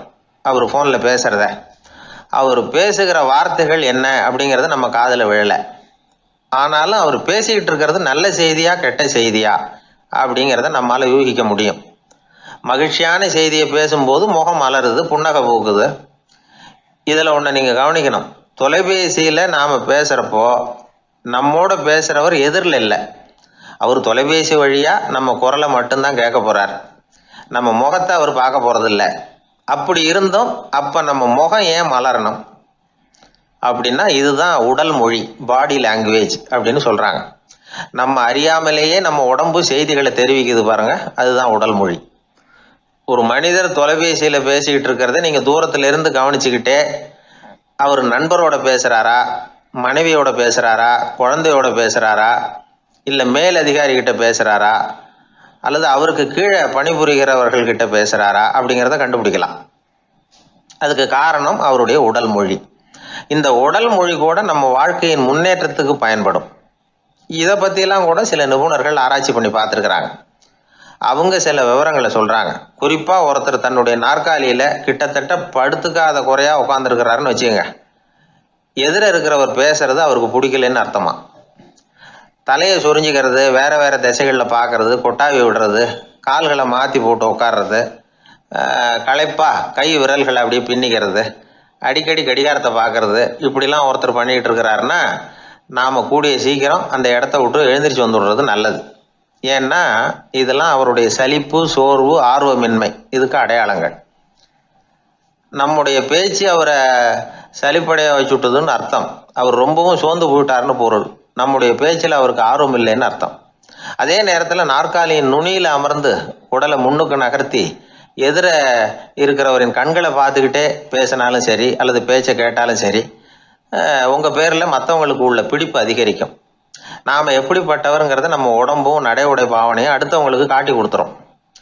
உங்கள் உடம்பு, உங்கள் பார்வை, நடை, உட்கார்ற விதம், இதை வச்சுக்கிட்டே நீங்கள் பொறுப்புள்ளவரா, முரடரா, அலட்சியமானவரா, மரியாதை தெரிஞ்சவரா, அடக்கமானவரா, நம்பிக்கைக்கு உரியவரா, நாணயம் இல்லாதவரா, பயந்தவரா, திறமைசாலியா, அப்பாவியா அப்படிங்கிறதையெல்லாம் கண்டுபிடிச்சிடலாம். அதனால் இந்த உடல் மொழியை புரிஞ்சுக்கிட்டு நம்மளை கொஞ்சம் சரிப்படுத்திக்கிட்டோம்னா வாழ்க்கையில் சுலபமாக பல காரியங்களை சாதிக்க முடியும். ஒரு மனநல மருத்துவமனை, அங்கே ஒருத்தர் ஒரு நாற்காலியில் உட்காந்துக்கிட்டு கார் ஓட்டுறது மாதிரி அப்படி பாவனை பண்ணிகிட்டு இருந்தார்.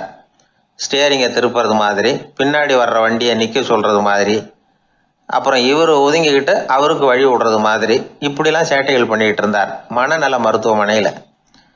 இதை பார்த்துக்கிட்டு இருந்த ஒருத்தர் பக்கத்தில் இருந்த இன்னொருத்தர்கிட்ட கேட்டார், இவர் ஏன் இப்படி பண்ணுறாரு, இவருக்கு ஏன் அப்படி வந்தது நிலைமை அப்படின்னு சொல்லி அவர் விசாரித்தார். அப்போ அவர் விவரம் சொன்னார். வேற ஒன்றும் இல்லைங்க, இவருக்கு கார் ஓட்டணும்னு ஆசை ரொம்ப காலமாக, அது நிறைவேறாமல் போயிட்டுது. அதுக்கப்புறம் அவர் மனநோயாளியை மாறிட்டார். இங்கே அழைச்சிட்டு வந்தாங்க. இங்கே அழைச்சிட்டு வந்ததுலேருந்து அப்படி தான் பண்ணிகிட்டு இருக்கிறார். அவர் கார் ஓட்டுறது மாதிரிலாம் பாவனை பண்ணிகிட்டு இருப்பார், திருப்புறது மாதிரி பண்ணுவார், பின்னாடி வர்றவங்களுக்கு இடம் விடுவார், இப்படிலாம் செய்கிறார் அப்படின்னு விவரம் சொன்னாங்க. நீங்கள் சொல்லப்படாதா, இப்போ நீங்கள் கார் ஓட்டல வெறும் நாற்காலியில் தான் உட்காந்துருக்குறீங்க அப்படின்னு நீங்கள் சொல்லப்படாதா அவருக்கு அப்படின்னு கேட்டாங்க. அது முடியாதுங்க, ஏன்னா அந்த காரை கழுவுறதுக்காக அவர் தினமும் எனக்கு 10 ரூபா கொடுத்துக்கிட்டு இருக்கிறார் அப்படின்னாராம் அங்கே வேலை செஞ்சுக்கிட்டு இருந்த ஒருத்தர்.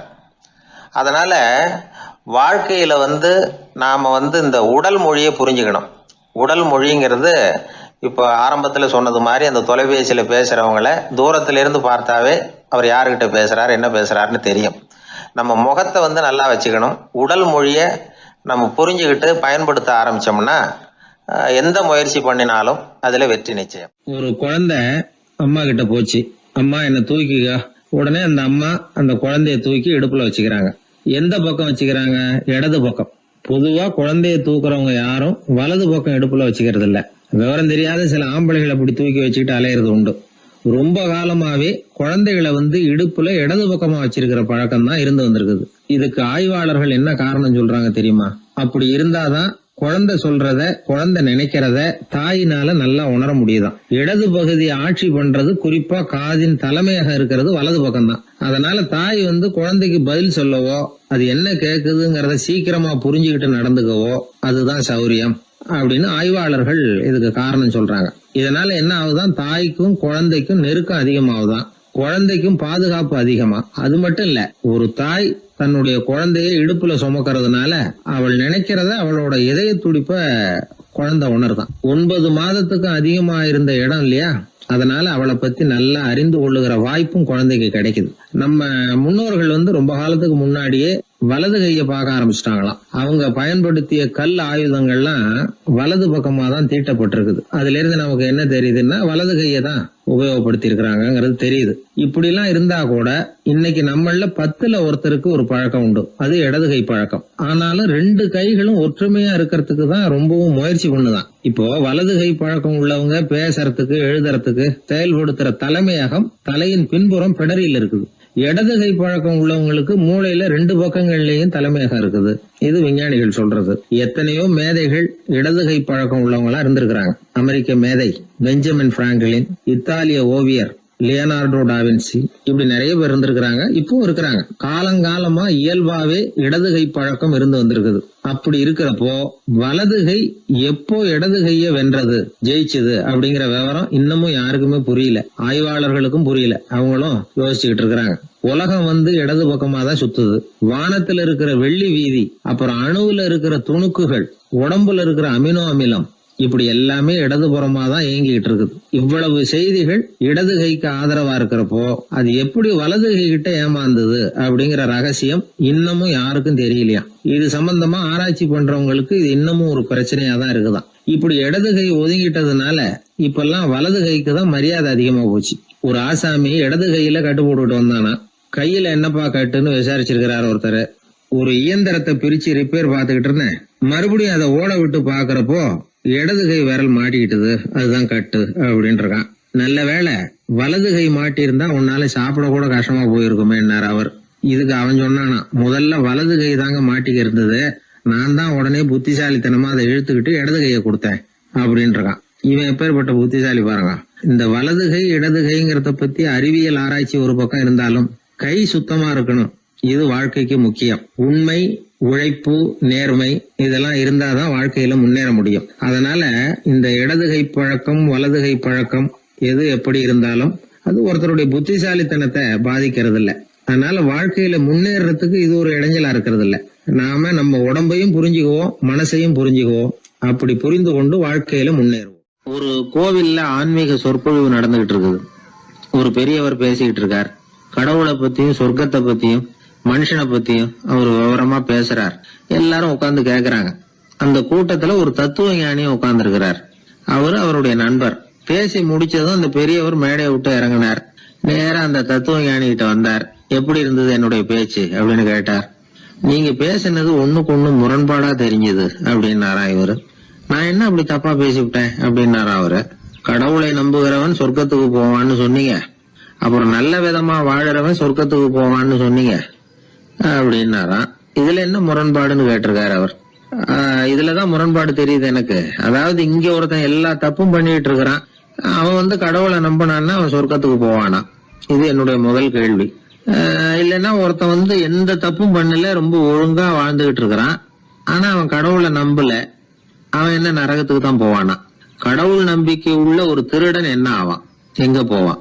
கடவுள் நம்பிக்கையே இல்லாத ஒரு நல்லவன் என்ன ஆவான், எங்க போவான். ஒருத்தன் இங்க கடவுள் நம்பிக்கையோட வாழறது முக்கியமா அல்லது நல்லவனா வாழறது முக்கியமா? இதுதான் இவர் கேட்ட கேள்வி. இதை கேட்டதும் அந்த பெரியவர் குழம்பி போட்டார். அவர் சொன்னது நியாயம் தானே. கடவுளை நம்புறவன் தான் சொர்க்கத்துக்கு போவான்னா பேசாம கடவுளை நம்பிக்கிட்டு இந்த உலகத்துல எல்லா தப்பும் பண்ணிட்டு இருக்கலாமே. பேச்சாளர் குழப்பத்தோட வீட்டுக்கு போனார், படுத்து தூங்கினாரு. ஒரு கனவு வந்தது. கனவுல அவர் ஒரு ரயில்ல வேகமா போயிட்டு இருக்கிறார். எதிரில் உட்கார்ந்து இருக்கிறவரை பார்த்து நாம இப்ப எங்க போறோம்னு கேட்டார். சொர்க்கத்துக்கு போயிட்டு இருக்கிறோம் அப்படின்னாங்களாம். ரயில் போய் நின்னுது. இவர் இறங்கினார். இங்க கௌதம புத்தர் இருப்பார், சாக்ரட்டிஸ் இருப்பார், அவங்கள பாக்குறதுக்கு ஒரு நல்ல வாய்ப்பு அப்படின்னு நினைச்சுக்கிட்டே அங்கேயும் இங்கேயும் பார்த்தார். அங்க யாருமே இல்ல. ஒரே பாலைவனம் மாதிரி இருக்குது. பச்சை இல்ல, பசுமை இல்ல, பூக்கள் இல்ல, மரம்லாம் மொட்டையா நிக்குது. எலும்பும் தோலுமா சில முனிவர்கள் அங்கேயும் இங்கேயுமா உட்கார்ந்து இருக்கிறாங்க. இவர் அவங்க கிட்ட போய் இந்த புத்தர், சாக்ரட்டிஸ் இவங்க எல்லாம் எங்க இருக்கிறாங்கன்னு கேட்டாராம். அப்படி யாரும் இங்க இல்லையே, அவங்க எல்லாம் யாரு அப்படின்னு திருப்பி கேட்டிருக்கிறாங்க. இவருக்கு அதிர்ச்சியா போச்சு. அப்படின்னா அவங்க எங்க போயிருப்பாங்க? உடனே ரயில் நிலையத்துக்கு ஓடி வந்தார். அப்பதான் நரகத்துக்கு ஒரு ரயில் புறப்பட்டு இருந்தது. அங்க இருந்து அதுல ஏறி உட்கார்ந்தார். ரயில் வேகமா போச்சு. நரகம் நெருங்க நெருங்க காற்று குளிர்ச்சியா வீச ஆரம்பிச்சுதான். வெளியில பசுமையா இருந்துதான். அழகான மலர்கள், அழகான நீர்நிலைகள், நந்தவனங்கள், ரொம்ப அருமையா இருக்குது. ரொம்ப அங்க இருந்தவங்க எல்லாம் ரொம்ப மகிழ்ச்சியா உல்லாசமா வேற இருந்திருக்கிறாங்க. எங்க பார்த்தாலும் ஆடல் பாடல் உற்சாகம். இவர் ரயில விட்டு இறங்கினார். அவருக்கு சந்தேகம், இதுவா நரகம் அப்படின்னு விசாரிச்சிருக்காரு. ஆமா, இதுதான் நரகம்னாங்களாம். எனக்கு ஒரு சந்தேகம் இருக்காரு. என்னன்னு கேட்டிருக்காங்க. கௌதம புத்தரும், சாக்ரட்டிஸும், லாவோஸும் இவங்க மாதிரி இன்னும் பல பேரும் கடவுள் நம்பிக்கை இல்லாதவங்க, அவங்க எல்லாம் இங்க இருக்கிறாங்களா அப்படிங்கறதுதான் என்னுடைய சந்தேகம் அப்படின்னாராம். இப்ப அவங்க சொல்லியிருக்கிறாங்க, இப்ப நீங்க பாக்குறீங்களே பசுமையும் பச்சை பயிர்களும் ஆடல் பாடல்களும் அழகிய மலர்களும், இது எல்லாமே கௌதம புத்தரும் சாக்ரட்டிஸும் அது மாதிரி மகான்களும் இங்க வர ஆரம்பிச்ச பிறகுதான் உண்டாக ஆரம்பிச்சது. இந்த பிரதேசத்தை அவங்க அப்படியே மாத்திவிட்டாங்க. இப்போலாம் இங்க இருக்கிறவங்க யாரும் சொர்க்கத்துக்கு போறதுக்கே ஆசைப்படுறது இல்ல அப்படின்னாங்களாம். இந்த அதிர்ச்சியிலேயே அந்த பெரியவர் கனவு கலைஞ்சி மூச்சுக்கிட்டார். இதுல இருக்கிற கருத்து என்னன்னா, நல்லவர்கள் எங்க இருக்கிறாங்களோ அந்த இடத்துக்கு பேர் தான் சொர்க்கம். சொர்க்கம் நரகம்ங்கிறதெல்லாம் ஆன்மீக பண்புகள், அவ்வளவுதான். ஒரு ஊர்ல ரெண்டு இணைபிரியாத நண்பர்கள். ஒருத்தன் கேட்டான், இப்ப கடவுள் நம்ம முன்னாடி உங்க 2 பேர்ல யாராவது ஒருத்தர் மட்டும் என்னோட சொர்க்கத்துக்கு வரலாம் அப்படின்னு கூப்பிட்டா நீ என்ன சொல்லுவேன்னு கேட்டானா. இவன் ரொம்ப பெருந்தன்மையா உன்னையே அழைச்சிட்டு போக சொல்லிடுவேன் அப்படின்னு இருக்கான். அப்படின்னா உனக்கு சொர்க்கம் வேணாமான்னு கேட்டிருக்கான் அவன். நீ என்னை விட்டுட்டு போனாவே அப்புறம் இந்த பூலோகமே எனக்கு சொர்க்கம் தாண்டா அப்படின்னு நானா இவன். அவர் ஒரு பெரிய குடும்பத்துல பிறந்தவர். இருக்கிற சொத்துக்கள் எல்லாத்தையும் வாரி வழங்கி விட்டு காட்டுக்கு புறப்பட்டார் தவம் செய்யறதுக்காக. இருந்தது பூராவும் கொடுத்துட்டார்.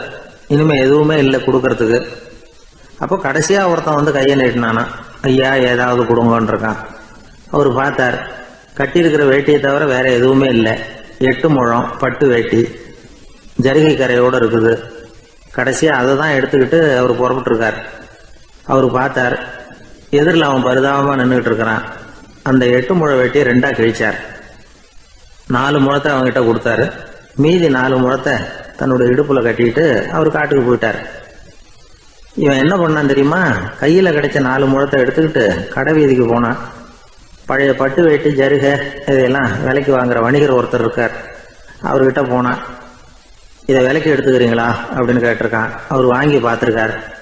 ஆஹா, இது ரொம்ப அருமையான வேட்டி, விலை உயர்ந்த ஜருகை, இது ஏது உனக்கு அப்படின்னு கேட்டாரான். அவன் நடந்தது சொல்லியிருக்கான். அப்படின்னா ஒன்று செய்ய, இந்த வேட்டியோட இன்னொரு பாதியையும் மெதுவாக வாங்கிட்டு வந்துரு, உனக்கு நிறைய பணம் தர்றேன் அப்படின்னாரான் அந்த வணிகர். இவன் கொஞ்சம் யோசனை பண்ணி பார்த்தான். கொஞ்சம் இருங்கத்தை வந்துடுறேன் அப்படின்னு சொல்லிவிட்டு நேராக காட்டுக்கு போனான். அவர் எங்கே இருக்காருன்னு தேடி கண்டுபிடிச்சான். அவர் ஒரு இடத்துல தவக்கோலத்தில் இருக்கிறார். கட்டியிருந்த இடவேட்டியும் அவர் அறியாமல் நழுவி கீழே விழுந்து கிடக்குது. இவனுக்கு ரொம்ப வசதியாக போச்சு. அவரை கேட்க வேண்டிய அவசியமே இல்லை. மெதுவாக சத்தம் போடாமல் அடி மேலே அடி வச்சு நெருங்கினான். அவர் கண்ணை மூடிக்கிட்டு அவர் பாட்டு நின்றுட்டு இருக்கிறார். இவன் மெதுவாக போய் கீழே கிடந்த அந்த துணியை எடுத்துக்கிட்டு சத்தம் போடாமல் திரும்பி நடந்தான். ஒரு 2-3 அடி எடுத்து வச்சிருப்பான். அப்படி ஓட ஆரம்பிக்கிற சமயத்தில் அவன் காலில் கீழே கிடந்த முள்ளு ஒன்று நறுக்குன்னு தச்சு விட்டுது. வலி தாங்க முடியாமல் அம்மான்னு கத்தியிருக்கான். இந்த சத்தத்தினால கண்ணை மூடி நின்றுகிட்டு இருந்த அவரோட தவம் கலைஞ்சது. மெல்ல கண்ணை திறந்து பார்க்குறார். தன் இடையில இருந்த வேட்டி அவன் கையில் இருக்கு. இப்போ அவர் நினைக்கிறார், என்ன நினைக்கிறாருன்னா, இந்த வேட்டி மீது நான் வைத்த ஆசையல்லவா அவனை திருடனாக ஆக்கிவிட்டது அப்படின்னு நினைச்சாராம். இந்த வேட்டி மேல நாம வச்ச ஆசை அவனை திருடும்படி ஆக்கிவிட்டதே அப்படின்னு நினைச்சாராம். இது எப்பேற்பட்ட மனநிலை அப்படிங்கிறத கொஞ்சம் யோசனை பண்ணி பாருங்க. தான் ஒரு பொருள் மேல வச்ச பற்று இன்னொரு மனிதன் திருடனாக ஆகிறதுக்கு காரணம் ஆயிட்டுதேன்னு நினைக்கிறார். அப்படி நினைச்ச அந்த பெரியவர் யார் தெரியுமா? அவர் தான் மகாவீரர். இழந்துட்டேங்கிறிய, நீ என்னத்தை கொண்டுகிட்டு வந்த எங்க இழந்துடுறதுக்கு? நீ என்னத்தை உண்டாக்குன இது அழிஞ்சுட்டுதுன்னு சொல்றதுக்கு? இதுதான் அவருடைய சிந்தனை. இன்றைக்கு நம்ம சிந்தனையெல்லாம் வேற மாதிரி இருக்குது. ஒருத்தன் நடுத்தருவில் உட்காந்து அழுதுகிட்டு இருந்தான். அந்த வழியா வந்தவர் ஒருத்தர், ஏன்பா அழறேன்னு கேட்டாராம். 5 ரூபா சார், இந்த இடத்துல விழுந்துட்டுது, ரொம்ப நேரமா தேடுறேன், கிடைக்காது போல இருக்கு அப்படின்னு சொல்லிவிட்டு அழறான். எப்போ தொலைஞ்சதுன்னு கேட்டாராம் அவரு. அது எனக்கு தெரியாது சார், பணத்தை தொலைச்சவன் தேடி பார்த்துட்டு போயிட்டான், நான் அவனுக்கு பின்னாடி தேட வந்தவன் அப்படின்னு நானா. இவன் அள்ள அள்ள குறையாதது அட்சய பாத்திரம், அது நமக்கு தெரியும், கேள்விப்பட்டிருக்கிறோம். ஆனா போட போட நிரம்பாத ஒரு பாத்திரம் உண்டு. அது என்ன தெரியுமா? நம்மள பல பேர்கிட்ட அந்த பாத்திரம் உண்டு. அதுதான் பேராசை அப்படிங்கிற பாத்திரம். அதை நிறைவு செய்யவே முடியாது. பேராசையை பத்தி சுஃபி இலக்கியத்துல ஒரு பிரபலமான கதை உண்டாம். அதை ஒரு பெரியவர் எடுத்து சொல்லியிருக்கிறார். ஒரு மன்னர் நகர்வலம் போயிட்டு இருக்கார். ஒரு பிச்சைக்காரன் மன்னர் எதிரில் வரான். பிச்சை போடுங்கிறான். என்னுடைய அமைதியை கெடுக்காதே போங்கிறார் மன்னர். அவன் சிரிக்கிறான். அரசே, உங்களுடைய அமைதி கெடக்கூடிய நிலையில் இருந்தா அதுக்கு பேர் அமைதியே கிடையாது அப்படின்னு ஆனா. எதிரில் நிக்கிறது வெறும் பிச்சைக்காரன் இல்லை, யோகி அப்படிங்கிறத மன்னர் புரிஞ்சுக்கிட்டார். துறவியே, உங்களுக்கு என்ன வேணும்னாலும் கேளுங்க, கொடுக்குறேன்னாராம். அந்த துறவி மறுபடியும் சிரிக்கிறார். அரசே, உங்களால் முடியாததையெல்லாம் கொடுக்க முடியும்னு சத்தியம் செய்யாதீங்க அப்படின்னார். மன்னருக்கு கோபம் வந்துட்டுது. என்ன இவர் இப்படி சொல்றாரு அப்படின்னு நினைச்சார். நகர்வலத்தை பாதியிலேயே நிறுத்தினார். வாங்க அரண்மனைக்குன்னார். துறவியை அழைச்சிக்கிட்டு அரண்மனைக்கு வந்துட்டார். துறவி தன்கிட்ட இருந்த பிச்சை பாத்திரத்தை நீட்டினார். இது நிறைய எனக்கு பொற்காசுகள் வேணும் அப்படின்னாராம். அவ்வளவுதானா, இது ஒரு பெரிய காரியமா அப்படின்னு கையை தட்டினாராம் மன்னர். ஒரு பெரிய தாம்பாளம் நிறைய பொற்காசுகள் வந்து சேர்ந்தது. அதை அள்ளி போட்டார். போட போட அந்த பிச்சை பாத்திரம் நிரம்பவே இல்லை. பொற்காசுகள் போட போட அவ்வளவையும் உள்ள வாங்கிக்கிட்டே இருக்குது. அரசாங்க கஜானாவே காலி ஆயிட்டுது. மூட்டை மூட்டையா பொற்காசுகளை கொட்டி பார்த்துட்டாங்க. அது முழுங்கிக்கிட்டே இருக்குது. கடைசி வரைக்கும் அந்த பிச்சை பாத்திரம் நிரம்பவே இல்லை. அரசர்கிட்ட இருந்த கர்வம் போயிட்டுது. அப்படியே பொத்துன்னு துறவி காலில் விழுந்தார். அப்போ அந்த துறவி சொன்னாராம், மன்னா, இந்த பிச்சை பாத்திரத்தை உங்களால மட்டும் இல்லை, வேற யாராலையும் நிரப்ப முடியாது. அதுக்கு என்ன காரணம்னா, இது சாதாரண பிச்சை பாத்திரம் இல்லை, பேராசைகளோட வாழ்ந்து செத்து போன ஒரு மனிதனின் மண்டை ஓடுது அப்படின்னாராம். பாருங்க, இதுதான் அந்த சுஃபி இலக்கிய கதை. செத்த பிறகும் நிறைவு இல்லைன்னா அது எப்பேற்பட்ட பேராசையா இருக்கும்னு யோசிச்சு பார்த்துங்க. நம்மால் ஒருத்தர் கல்யாணம் பண்ணிக்க பொண்ணு பார்த்துக்கிட்டு இருந்தார். அழகு, அறிவு, படிப்பு எதுவும் தேவையில்லை, பணம் மட்டும் இருந்தா போதும் அப்படின்னு பார்க்குறவங்க கிட்ட எல்லாம் சொல்லி வச்சார். ரொம்ப நாளைக்கு அப்புறம் ஒரு பணக்காரர் கிடைச்சார். அவர் சொன்னார், இதை பாருங்க, எனக்கு 20 வயசுல ஒரு மகள், அவளை நீங்க கல்யாணம் பண்ணிக்கிட்டா 2 லட்சம் பணம் கொடுப்பேன். 25 வயசுல ஒரு பொண்ணு, அவளை கல்யாணம் பண்ணிக்கிட்டா 2.5 லட்சம் தருவேன். 30 வயசுல ஒரு பொண்ணு இருக்கா, அவளை கல்யாணம் பண்ணிக்கிட்டா 3 லட்சம் தருவேன். என்ன சொல்ற அப்படின்னாராம். இவன் கொஞ்ச நேரம் யோசிச்சு பார்த்துருக்கான். அதுக்கப்புறம் மெதுவாக அவரை நிமிர்ந்து பார்த்து, ஏன் சார், உங்ககிட்ட 50 வயசுல ஏதாவது பொண்ணு இருக்கா அப்படின்னு கேட்டானா. ஒரு ஊர்ல ஒரு ஞானி இருக்கிறார். ரொம்ப பெரிய ஞானி. ரொம்ப வயசாயிட்டுது. கடைசி காலத்தில் அவர்கிட்ட சில பேர் வந்தாங்க. உங்க குரு யார் அப்படின்னு கேட்டாங்க. அவர் நிமிர்ந்து பார்த்தார். எனக்கு ஆயிரக்கணக்கான குருமார்கள் உண்டு, அவங்க பேரெல்லாம் சொல்லணும்னா இந்த காலம் பத்தாது, ஆனால் முக்கியமான ஒரு 3 பேரை பற்றி மட்டும் உங்களுக்கு சொல்கிறேன் அப்படின்னாராம். அப்புறம் சொன்னார், அந்த 3 பேரில் ஒருத்தன் ஒரு திருடன். ஒரு சமயம் ஒரு பாலைவனம் வழியாக நான் போய்கிட்டு இருந்தேன். அப்போது வழி தவறி போய் ஒரு கிராமத்துக்கு போயிட்டேன். அது இருட்டு நேரம், நடு ராத்திரி, ஊரே உறங்கி போச்சு. அந்த நேரத்தில் ஒரு ஆள் மட்டும் ஒரு வீட்டு சுவத்தில் ஏதோ பண்ணி உள்ளே நுழையிறதுக்கு முயற்சி பண்ணிகிட்டு இருக்கிறான். அவங்கிட்ட போய் நான் இன்னைக்கு இங்கே எங்கே தங்க முடியும் அப்படின்னு கேட்டேன். அதுக்கு அவன், இந்த ராத்திரி வேளையில் அது ரொம்ப சிரமம், ஒரு திருடனோட உங்களால் தங்க முடியும்னா நீங்கள் என்னோட தங்கலாம் அப்படின்னா. நான் அவங்க கூட 1 மாதம் தங்கியிருந்தேன். ஒவ்வொரு நாள் ராத்திரியும் இப்போ நான் என்னுடைய வேலைக்கு போகிறேன், நீங்கள் ஓய்வு எடுத்துக்கோங்க அப்படின்னு சொல்லிவிட்டு போவான். அவன் திரும்பி வந்த உடனே உனக்கு ஏதாவது கிடைச்சிதான்னு நான் கேட்பேன். அதுக்கு அவன் இன்னைக்கு ராத்திரி ஒன்றும் இல்லை, நாளைக்கு மறுபடியும் முயற்சி பண்ணுவேன் அப்படின்பா. எப்பவும் அவன் நம்பிக்கை இழந்ததே கிடையாது, எப்பவும் சந்தோஷமாகவே இருப்பான். நானும் ரொம்ப காலமாக தியானம் பண்ணிக்கிட்டே இருந்தேன், ஒன்றுமே நடக்கலை. ஆனால் நான் என்ன பண்ணேன் தெரியுமா, மனசு வருத்தப்படும், நம்பிக்கை இழந்துருவேன். அப்போல்லாம் அந்த திருடனுடைய விடாமுயற்சி தான் ஞாபகத்துக்கு வரும். அதனால் அந்த திருடன் எனக்கு ஒரு குரு. என்னுடைய 2வது குரு யாருன்னா அது ஒரு நாய். இது எப்படின்னா, ஒரு சமயம் எனக்கு ரொம்ப தாகமாக இருந்தது. ஒரு நதியை நோக்கி போயிட்டு இருந்தேன். அப்போ ஒரு நாயும் வந்தது, அதுக்கும் தாகம். ஓடி வந்து ஆற்றை பார்த்தது. அதோட நிழல் வந்து ஆற்றுல தெரிஞ்சுது. அதை பார்த்ததும் பயந்துட்டுது. அதாவது அது தன்னுடைய சொந்த உருவத்தையே கண்டு பயந்தது. அதை பார்த்து குறைக்குது, திரும்பி ஓடிச்சு. ஆனால் அதுக்கு தாகம் அதிகமாக இருந்ததுனால அது மறுபடியும் திரும்பி வந்தது. பார்த்தா மறுபடியும் தண்ணியில் நாயோட உருவம் தெரியுது. இப்படி சில தடவை பண்ணிச்சு. இருந்தாலும் கடைசியில் தண்ணியில் குதிச்சுட்டுது துணிஞ்சி. இப்படி குதித்த உடனே அதோட உருவமும் மறைஞ்சுட்டுது. இதை பார்த்தேன். நான் என்ன புரிஞ்சுக்கிட்டேன்னா, எவ்வளவுதான் பயம் இருந்தால் கூட ஒருத்தன் தைரியமாக காரியத்தில் இறங்கணும் அப்படிங்கிறத புரிஞ்சுக்கிட்டேன். இந்த போதனை அந்த நாய்கிட்ட இருந்து எனக்கு கிடைச்சிது. இது ஒன்று. அடுத்தது என்னுடைய 3வது குரு யாருன்னா அது ஒரு சின்ன குழந்தை. நான் ஒரு சமயம் ஒரு நகரத்துக்கு போனேன். அங்கே ஒரு குழந்தை எரிகிற மெழுகுவத்தி ஒன்று எடுத்துக்கிட்டு வந்தது. நான் அந்த குழந்தைய பார்த்து வேடிக்கையாக கேட்டேன், ஏன் பாப்பா இந்த மெழுகுவத்தியை நீயாவே கொளுத்துனியா அப்படின்னு கேட்டேன். ஆமான்னுது அந்த குழந்தை. சரி, இந்த மெழுகுவத்தி முன்னாடி எரியாமல் இருந்தது, இப்போ எரியுது. இந்த மெழுகுவத்திக்கு வெளிச்சம் எங்கேருந்து வந்தது, அதை எனக்கு காட்ட முடியுமா அப்படின்னு கேட்டேன் அந்த குழந்தைகிட்ட. இதுக்கு அந்த குழந்தை சிரிச்சுக்கிட்டு அந்த மெழுகுவத்தியை ஊதி அணைச்சுட்டுது. அதுக்கப்புறம் என்னை பார்த்து கேட்டுது, இப்போ இந்த மெழுகுவத்தியின் வெளிச்சம் போனதை பார்த்தீங்க இல்லையா, அது எங்கே போச்சுன்னு எனக்கு சொல்லுங்க அப்படின்னுது. அந்த குழந்தை இப்படி கேட்டதும் என்கிட்ட இருந்த ஆணவம் அழிஞ்சுட்டுது. நான் படித்ததெல்லாம் அந்த வினாடியில் சுக்கு நூறாக போயிட்டுது. என்னுடைய முட்டாள்தனத்தை நான் உணர்ந்தேன் அப்படின்னு இவ்வளவு அந்த ஞானி விவரமாக சொன்னாராம். அதனால் நாம் இன்னார்கிட்டே இருந்து தான் இதை கற்றுக்கணுங்கிறது இல்லை, யாருக்கிட்டே இருந்தும் எதையும் கற்றுக்கலாம். நம்மால் ஒருத்தன் ஒரு நாய் வளர்த்துக்கிட்டு இருந்தான். அந்த நாய்க்கு வால் கிடையாது, யாரோ ஏற்கனவே வெட்டி எடுத்துட்டாங்க. இந்த நாய் தான் சார் எனக்கு குரு, அதுகிட்டே இருந்து கூட நான் பாடம் கற்றுக்கிட்டு இருக்கிறேன் அப்படின்னா. அப்படி என்ன கற்றுக்கிட்டேன் இந்த வால் இல்லாத நாய்கிட்டே இருந்து அப்படின்னு கேட்டோம். நாம் யாருக்கிட்டையும் வாலாட்டக்கூடாது அப்படிங்கிற பாடத்தை அதுகிட்டே இருந்து தான் நான் கற்றுக்கிட்டேன் அப்படின்னா. விவசாயிகள் அவங்க விவசாயம் முன்னேறி இருக்கிற அளவுக்கு விவசாயிகளுடைய வாழ்க்கை தரம் முன்னேறல. அந்த அளவுக்கு அவர்கள் நாட்டுக்காக உழைச்சிக்கிட்டு இருக்கிறாங்க. அந்த காலத்திலே அதை பற்றி ஒரு கதை சொல்றது உண்டு. ஒரு வயசான ஆள் நிலத்துல ஏறு ஊதுகிட்டு இருந்தாராம். கிழிஞ்சு போன ஒரு சின்ன துண்டை தான் இடுப்புல கட்டியிருந்தாராம். தலையில ஒரு கந்தலை சுத்தி இருந்தார். உடம்பு பூரா சேரு, ரொம்ப ஏழை. ஏறு ஓட்டிட்டு இருக்கிறவர் வேற எப்படி இருப்பார்?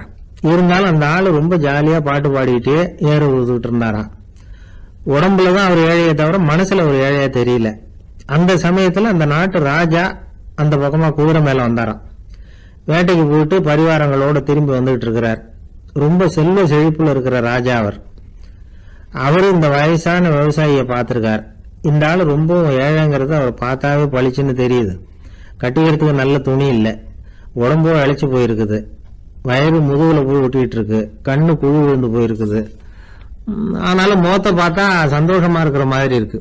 இவ்வளவு உற்சாகமா பாடிக்கிட்டு இருக்கிறாரு அப்படின்னு ஆச்சரியமா நினைச்சு பார்த்தார் அந்த ராஜா. சரி, அவர்கிட்ட கொஞ்சம் பேச்சு கொடுத்து பார்க்கலாம் அப்படின்னு முடிவு பண்ணார். ஐயா பெரியவரே, இப்படி கொஞ்சம் வர முடியுமான்னாராம். பொழுது போறதுக்குள்ள நான் இந்த வயல் பூரா உழவு ஓட்டி ஆகணும், அதனால பேசுறதுக்கு நேரம் இல்லை அப்படின்னாராம் அந்த பெரியவர். என்ன அவ்வளவு அவசரமா? மீதி இருந்தா நாளைக்கு உழுதக்கூடாதா? அது சரி, உனக்கு எத்தனை ஏக்கர் நிலம் இருக்கு அப்படின்னு விசாரிச்சிருக்கார் ராஜா. எனக்குன்னு சொந்தமா உள்ளங்கை அளவு கூட நிலம் கிடையாது. இது எங்க முதலாளியோட நிலம். இதை பூராவும் உழுது முடிச்சாதான் அவர் கூலி கொடுப்பார். நான் கூலிக்கு உழுதுகிட்டு இருக்கிறேன். உங்ககிட்ட பேசிக்கிட்டு இருந்தா அவருக்கு துரோகம் பண்ணது மாதிரி ஆயிடும் அப்படின்னாராம். ராஜா குதிரை விட்டு கீழே இறங்கினார். வரப்புல நடந்து அந்த பெரியவர்கிட்டயே போனாராம். சரி, ஒரு நாள் பூரா உழுதான் உனக்கு எவ்வளவு கூலின்னு கேட்டிருக்கார். 8 அணா கூலி கிடைக்கும்னாராம் அவர். இது ரொம்ப காலத்துக்கு முன்னாடி நடந்த ஒரு சம்பவங்கிறதுனால அப்ப 8 அணா கூலிங்கிறது ரொம்ப பெருசு. இருந்தாலும் அதுவும் அந்த ராஜாவுக்கு பெரிய கூலியா தெரியல. இவ்வளவுதானா, இதை வச்சுக்கிட்டு நீ எப்படி காலம் தள்ளுற அப்படின்னாராம். ஒன்னும் கவலை இல்லை அப்படின்னாராம் அவரு. ராஜாவுக்கு ரொம்ப ஆச்சரியமா போச்சு. 8 அணா கூலி வாங்குற இந்த ஆளு கவலை இல்லாம இருக்கிறார், ஏராளமான வசதியோட இருக்கிறன்னா கவலை இல்லாம வாழ முடியலையே அப்படின்னு நினைச்சு பார்த்திருக்கார். அது சரி, 8 அணாவில் எப்படி குடும்பம் நடத்துற அப்படின்னு கேட்டாராம். எனக்கு கிடைக்கிற 8 அணாவில் 2 அணா குடும்பத்துக்கு செலவழிக்கிறேன், 2 அணா பழைய கடனுக்கு கொடுக்குறேன், 2 அணா தர்மம் செய்யறேன், 2 அணா வட்டிக்கு கொடுக்குறேன், ஒரு குறையும் இல்லைன்னாராம். ராஜாவுக்கு ஒன்றும் புரியல. எனக்கு ஒன்றும் புரியலேன்னு இருக்காரு. ஐயா, எனக்கும் என் மனைவிக்கும் 2 அணா செலவாகுது. வயசான அம்மா அப்பா இருக்கிறாங்க, சின்ன வயசுல என்னை காப்பாத்தினவங்க அவங்க. அந்த கடனுக்கு 2 அணா செலவாகுது, அது பழைய கடன். என் தங்கச்சி ஒருத்தி ஆதரவு இல்லாத நிலைமையில தன்னுடைய மகனோட என் வீட்டுல இருக்கிறா, அவளுக்கும் அவள் மகனுக்கும் 2 அணா செலவு பண்றேன், அது தர்மம். எனக்கு 2 பிள்ளைங்க இருக்கிறாங்க, அவங்களுக்கு 2 அணா செலவு பண்றேன், அது வட்டிக்கு கொடுக்கறது மாதிரி. பிற்காலத்துல அவங்க எங்களை காப்பாத்துவாங்க. அந்த வகையில நான் திருப்தியோட வாழ்ந்துகிட்டு இருக்கிறேன் அப்படின்னாராம். ராஜாவுக்கு அர்த்தம் புரிய ஆரம்பிச்சுதான். அந்த பெரிய நிலத்தை விலை கொடுத்து வாங்கி அந்த பெரியவருக்கே தானமா கொடுத்துட்டாராம். இப்போ ஊழவருக்கே நிலம் சொந்தமாயிட்டுது. அன்னையிலிருந்து அரசனுக்கும் ஆறுதல் கிடைச்சுதான். இப்படி ஒரு கதை சொல்லுவாங்க. 8 அணா வருமானத்தை வச்சுக்கிட்டு எப்படி காலத்தை தள்ளுறதுன்னு சொல்றதுக்காக இந்த கதையை சொல்றதாக யாரும் தப்பா நினைச்சுக்க கூடாது. கிடைக்கிறத எப்படி பங்கு போடுறார், எப்படி திருப்தியா வாழறார் அப்படிங்கிறது தான் முக்கியம். அது மாதிரி இன்றைக்கு இந்த பொங்கல் திருநாள்ல உழவர்கள் மனசு மகிழ்ச்சியா இருந்ததுன்னா அது எல்லாரும் மகிழ்ச்சியா இருக்கிறது மாதிரி அர்த்தம். அதனால அவர்கள்ட்ட இருந்து நாம பாடம் கத்துக்கணும். சில உழவர்கள் தங்கள் நிலத்துல விளையறத தாங்கள் சாப்பிட மாட்டாங்க, அடுத்தவங்கள்ட்ட வித்துட்டு சந்தையில போய் வேற அரிசி வாங்கிட்டு வந்துதான் இவங்க சாப்பிடுவாங்க. அப்படிப்பட்ட விவசாயிகள்லாம் இது உண்டு. பங்கிடுகிற பண்பை உழவர்கள்ட்ட இருந்து கற்றுக்கொள்ளுங்கள் அப்படிம்பாங்க. ஒரு ஆள் நிம்மதியா மகிழ்ச்சியா இருந்தானா, உங்க நிம்மதிக்கும் மகிழ்ச்சிக்கும் என்ன காரணம்னு கேட்டிருக்காரு இன்னொருத்தர். என்கிட்ட இருந்தது பூராவையும் என் பிள்ளைங்களுக்கு சமமா பங்கு போட்டு கொடுத்துட்டேன், எனக்குன்னு எதுவுமே வச்சுக்கல, அதுதான் நிம்மதிக்கு காரணம்னு இருக்கான். உங்ககிட்ட இருந்தது எவ்வளவு இருந்தது அப்படின்னு கேட்டிருக்காரு அவரு. மொத்தமா ஒரு 50,000 ரூபாய் இருக்கும் அப்படின்னு இருக்கான். அவ்வளவும் பணமாவே இருந்ததா அப்படின்னு கேட்டிருக்காங்க அவங்க. இல்லைங்க, அவ்வளவும் கடன், அதுதான் பிரிச்சு கொடுத்துருக்கான் பிள்ளைங்க கிட்ட அப்படின்னு நானா. அவன் மனித நேயம்ங்கிறத பத்தி சொல்லுவாங்க. மனித நேயம் ஏன்னா ஒரு கணவன் கணவனா இருக்கணும், மனைவி மனைவியா இருக்கணும். ஒரு மனுஷன் இன்னைக்கு மனிதன் மனிதனாக இல்லை, மனித நேயம் குறைஞ்சி போச்சு. இது குடும்ப உறவுகள்லாம் ரொம்ப மாறி போச்சுன்னு சொல்ல. இப்போ நாகரிகத்தில் அப்படி தான் இருக்குது. ஒரு இதில் ஒருத்தன் என்ன பண்ணியிருக்கிறான், ஒரு சின்ன பையனை கொண்டு வந்தானா. ஒரு சின்ன பையன் பக்கத்தில் இருக்கான். ஒரு பெரியவர் கேட்டிருக்காரு, யாரப்பா அந்த பையன் அப்படின்னு கேட்டிருக்காரு. இவன் சொன்னான்னா, இந்த பையன் எனக்கு தூரத்து உறவுன்னு இருக்கான். சரி, தூரத்து உறவுன்னா எப்படி அப்படின்னு கேட்டிருக்கான். இந்த பையன் எங்கள் அப்பாவுக்கு 8வது புள்ள அப்படின்னு நானா. கூட பிறந்தவனே அவ்வளோ தூரமாக போயிட்டான், 8வதாக பிறந்தான். அப்படி இருக்கு குடும்ப உறவுகள்ங்கிறது. மனுஷனுக்கு வேல்யூ விஞ்ஞானம் எப்படி போட்டிருக்குன்னா, ஒரு மனித உடம்புல இருக்கிற கால்சியத்தை மட்டும் தனியாக எடுத்தால் ஒரு சின்ன ரூமுக்கு வெள்ளை அடிக்கலாமா. ஒரு மனுஷ உடம்புல இருக்கிற பாஸ்பரஸை மட்டும் தனியாக எடுத்தால் ஒரு 40 நெருப்புக்குச்சி தயார் பண்ணலாம். ஒரு மனுஷ உடம்புல இருக்கிற இந்த கொழுப்பு சத்தை மட்டும் தனியாக எடுத்தால் ஒரு 7-8 சோப்பு கட்டி தயார் பண்ணலாம். அது மாதிரி ஒரு மனுஷ உடம்புல இருக்கிற இரும்பு சத்தை மட்டும் தனியாக எடுத்தால் ஒரு 2 அங்குல ஆணி 2 செய்யலாம். இவ்வளவுக்கும் விலை போட்டால் 42 ரூபா 50 காசு. இதுதான் மனுஷனுக்கு விஞ்ஞானம் போட்டிருக்கிற விலை. அது எப்போ அது ஒசரும்னா, அவன் மனுஷனாக இருக்கிற வரைக்கும் இருக்கிறப்ப. அதுவும் செத்து போனால் அதுவும் கிடையாது, செத்து போனால் அதுவும் குறைஞ்சிரும். மிருகங்களுக்கெல்லாம் அப்படி இல்லை, செத்ததுக்கு அப்புறம் விலை கூடும்.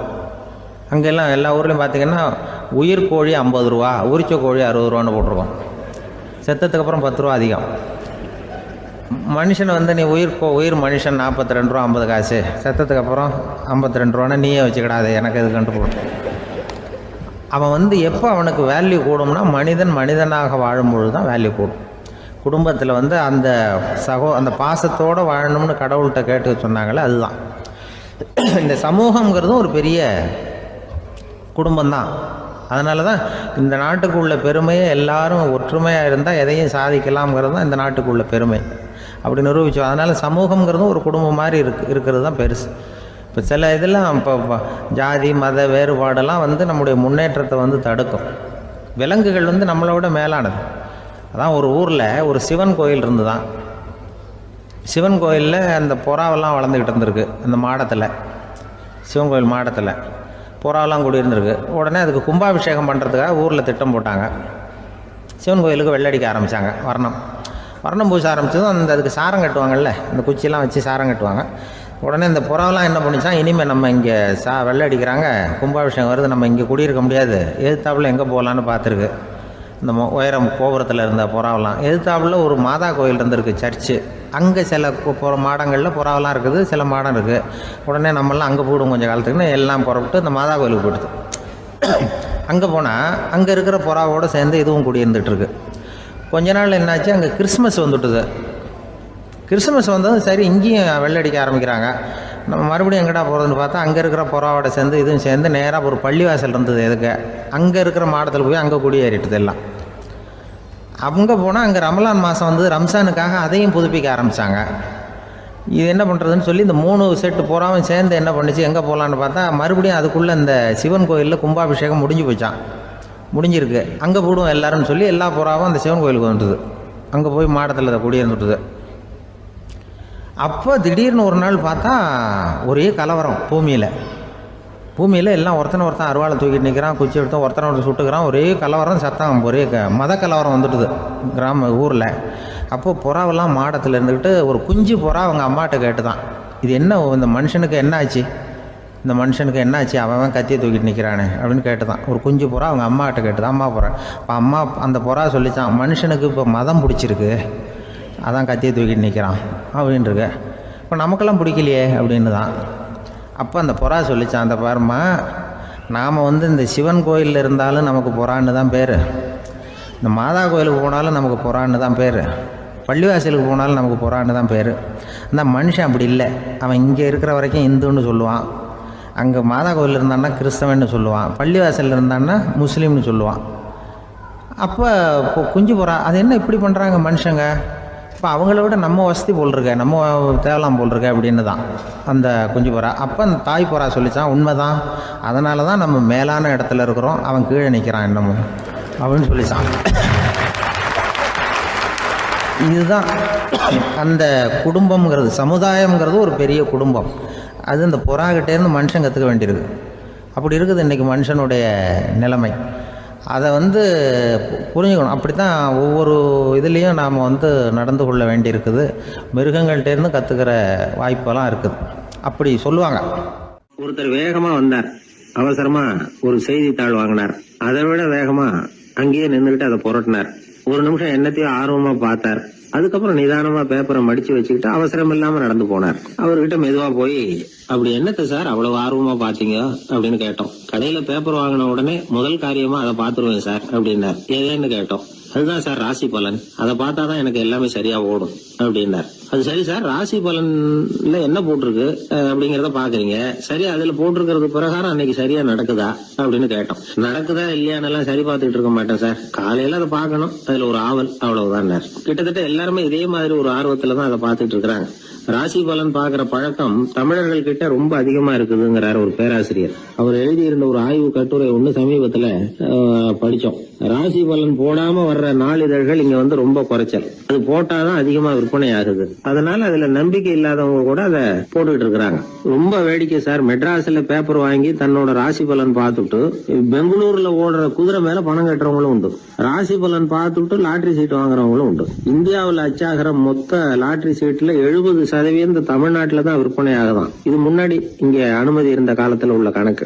இப்பதான் அதை கட்டுப்பாடு பண்ணியாச்சு. வான் மண்டலம் பூ மண்டலத்தை பாதிக்கிறது உண்மைதான். அதை அறிவியல் பூர்வமா சிந்திக்கணும். அதை விட்டுட்டு இன்று நண்பரால் பணம் வரவு அப்படின்னு ராசி பலன் பார்த்துக்கிட்டு இருக்கிறோம். நம்முடைய நண்பன் இன்னைக்கு பணம் கொண்டாந்து கொடுக்க போறான்ங்கிறது ஆகாயத்துல உள்ள நட்சத்திரத்துக்கு எப்படி தெரியும்? அதுவும் இல்லாம இங்க உள்ள நண்பர்கள் எந்த காலத்துல பணம் கொண்டாந்து கொடுத்துருக்காங்க. நண்பர்களை பக்கத்திலேயே எப்ப இருந்து பாக்குற நம்மாலேயே புரிஞ்சுக்க முடியல. எங்கேயோ இருக்கிற நட்சத்திரத்துக்கு என்ன தெரியும்? ஒரு காலத்துல நாம வாழ்கிற இந்த பூமி ஒரே இடத்துல நிலையா நிக்குதுன்னு, சூரியனும் சந்திரனும் பூமியை சுத்திட்டு வருதுன்னு நம்பிக்கிட்டு இருந்தோம். அந்த காலத்துல உருவான ராசி பலன் கொள்கையை சூரியனை சுத்தி தான் பூமி வருதுன்னு தெரிஞ்சுக்கிட்ட இந்த காலத்திலயும் நம்பிக்கிட்டு இருக்கிறது ரொம்ப வினோதம் தான். இந்த ராசி பலன் பாக்குற பழக்கம் நம்முடைய ஊக்கத்தை இழக்க செய்யக்கூடிய ஒரு பழக்கம். அது வேண்டியது இல்லைங்கிறது தான் அறிவாளிகள் கருத்து. இப்போ ஒரு உதாரணத்துக்கு நாமே ஒரு சோதனை செஞ்சு பார்ப்போமே.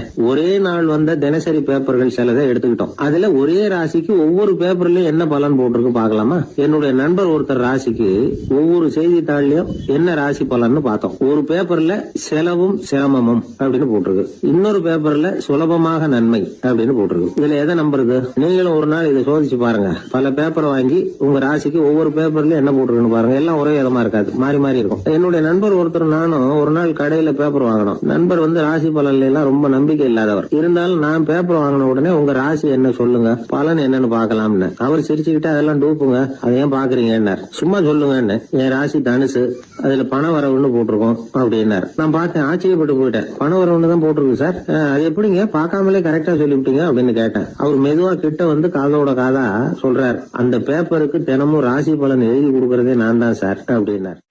அமெரிக்க ஜனாதிபதி ஆப்ரஹாம் லிங்கன் ஒரு நாள் தன்னோட கோச்சு வண்டியில தலைநகரான வாஷிங்டனுக்கு போயிட்டு இருக்கிறார். கோச்சு வண்டி ஒரு சாலையில போயிட்டு இருக்கு.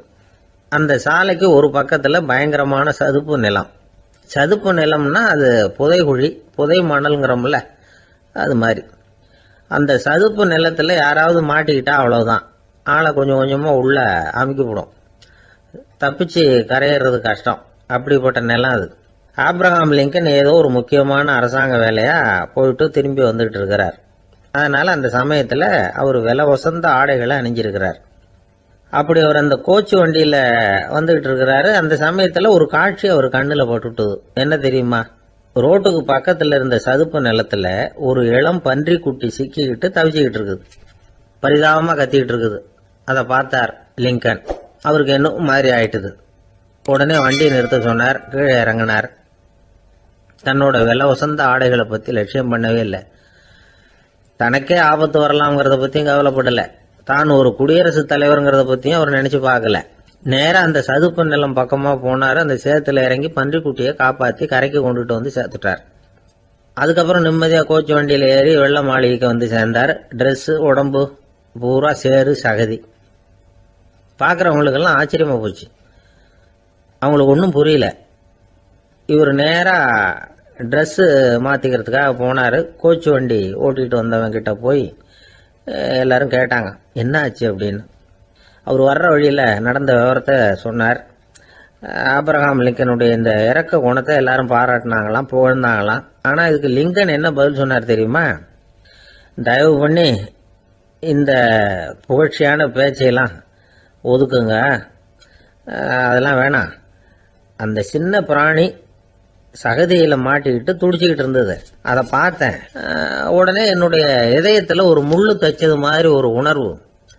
அந்த முள்ளை பிடுங்கி எறிஞ்சேன், அவ்வளவுதான். உண்மையில அந்த பிராணிக்கு நான் உதவினேங்கிறத விட எனக்கு ஏற்பட்ட இன்னலை போக்கிட்டேன் அப்படிங்கறதுதான் உண்மை. அதுதான் பொருத்தம். அப்படி இருக்கிறப்போ இதுல புகழறதுக்கு என்ன இருக்குது அப்படின்னாரு ஆப்ரஹாம் லிங்கன். எவ்வளவு யதார்த்தமான வார்த்தைகள் பாருங்க. இந்த காலத்துல நம்மளையும் பல பேர் அப்படி உண்டு.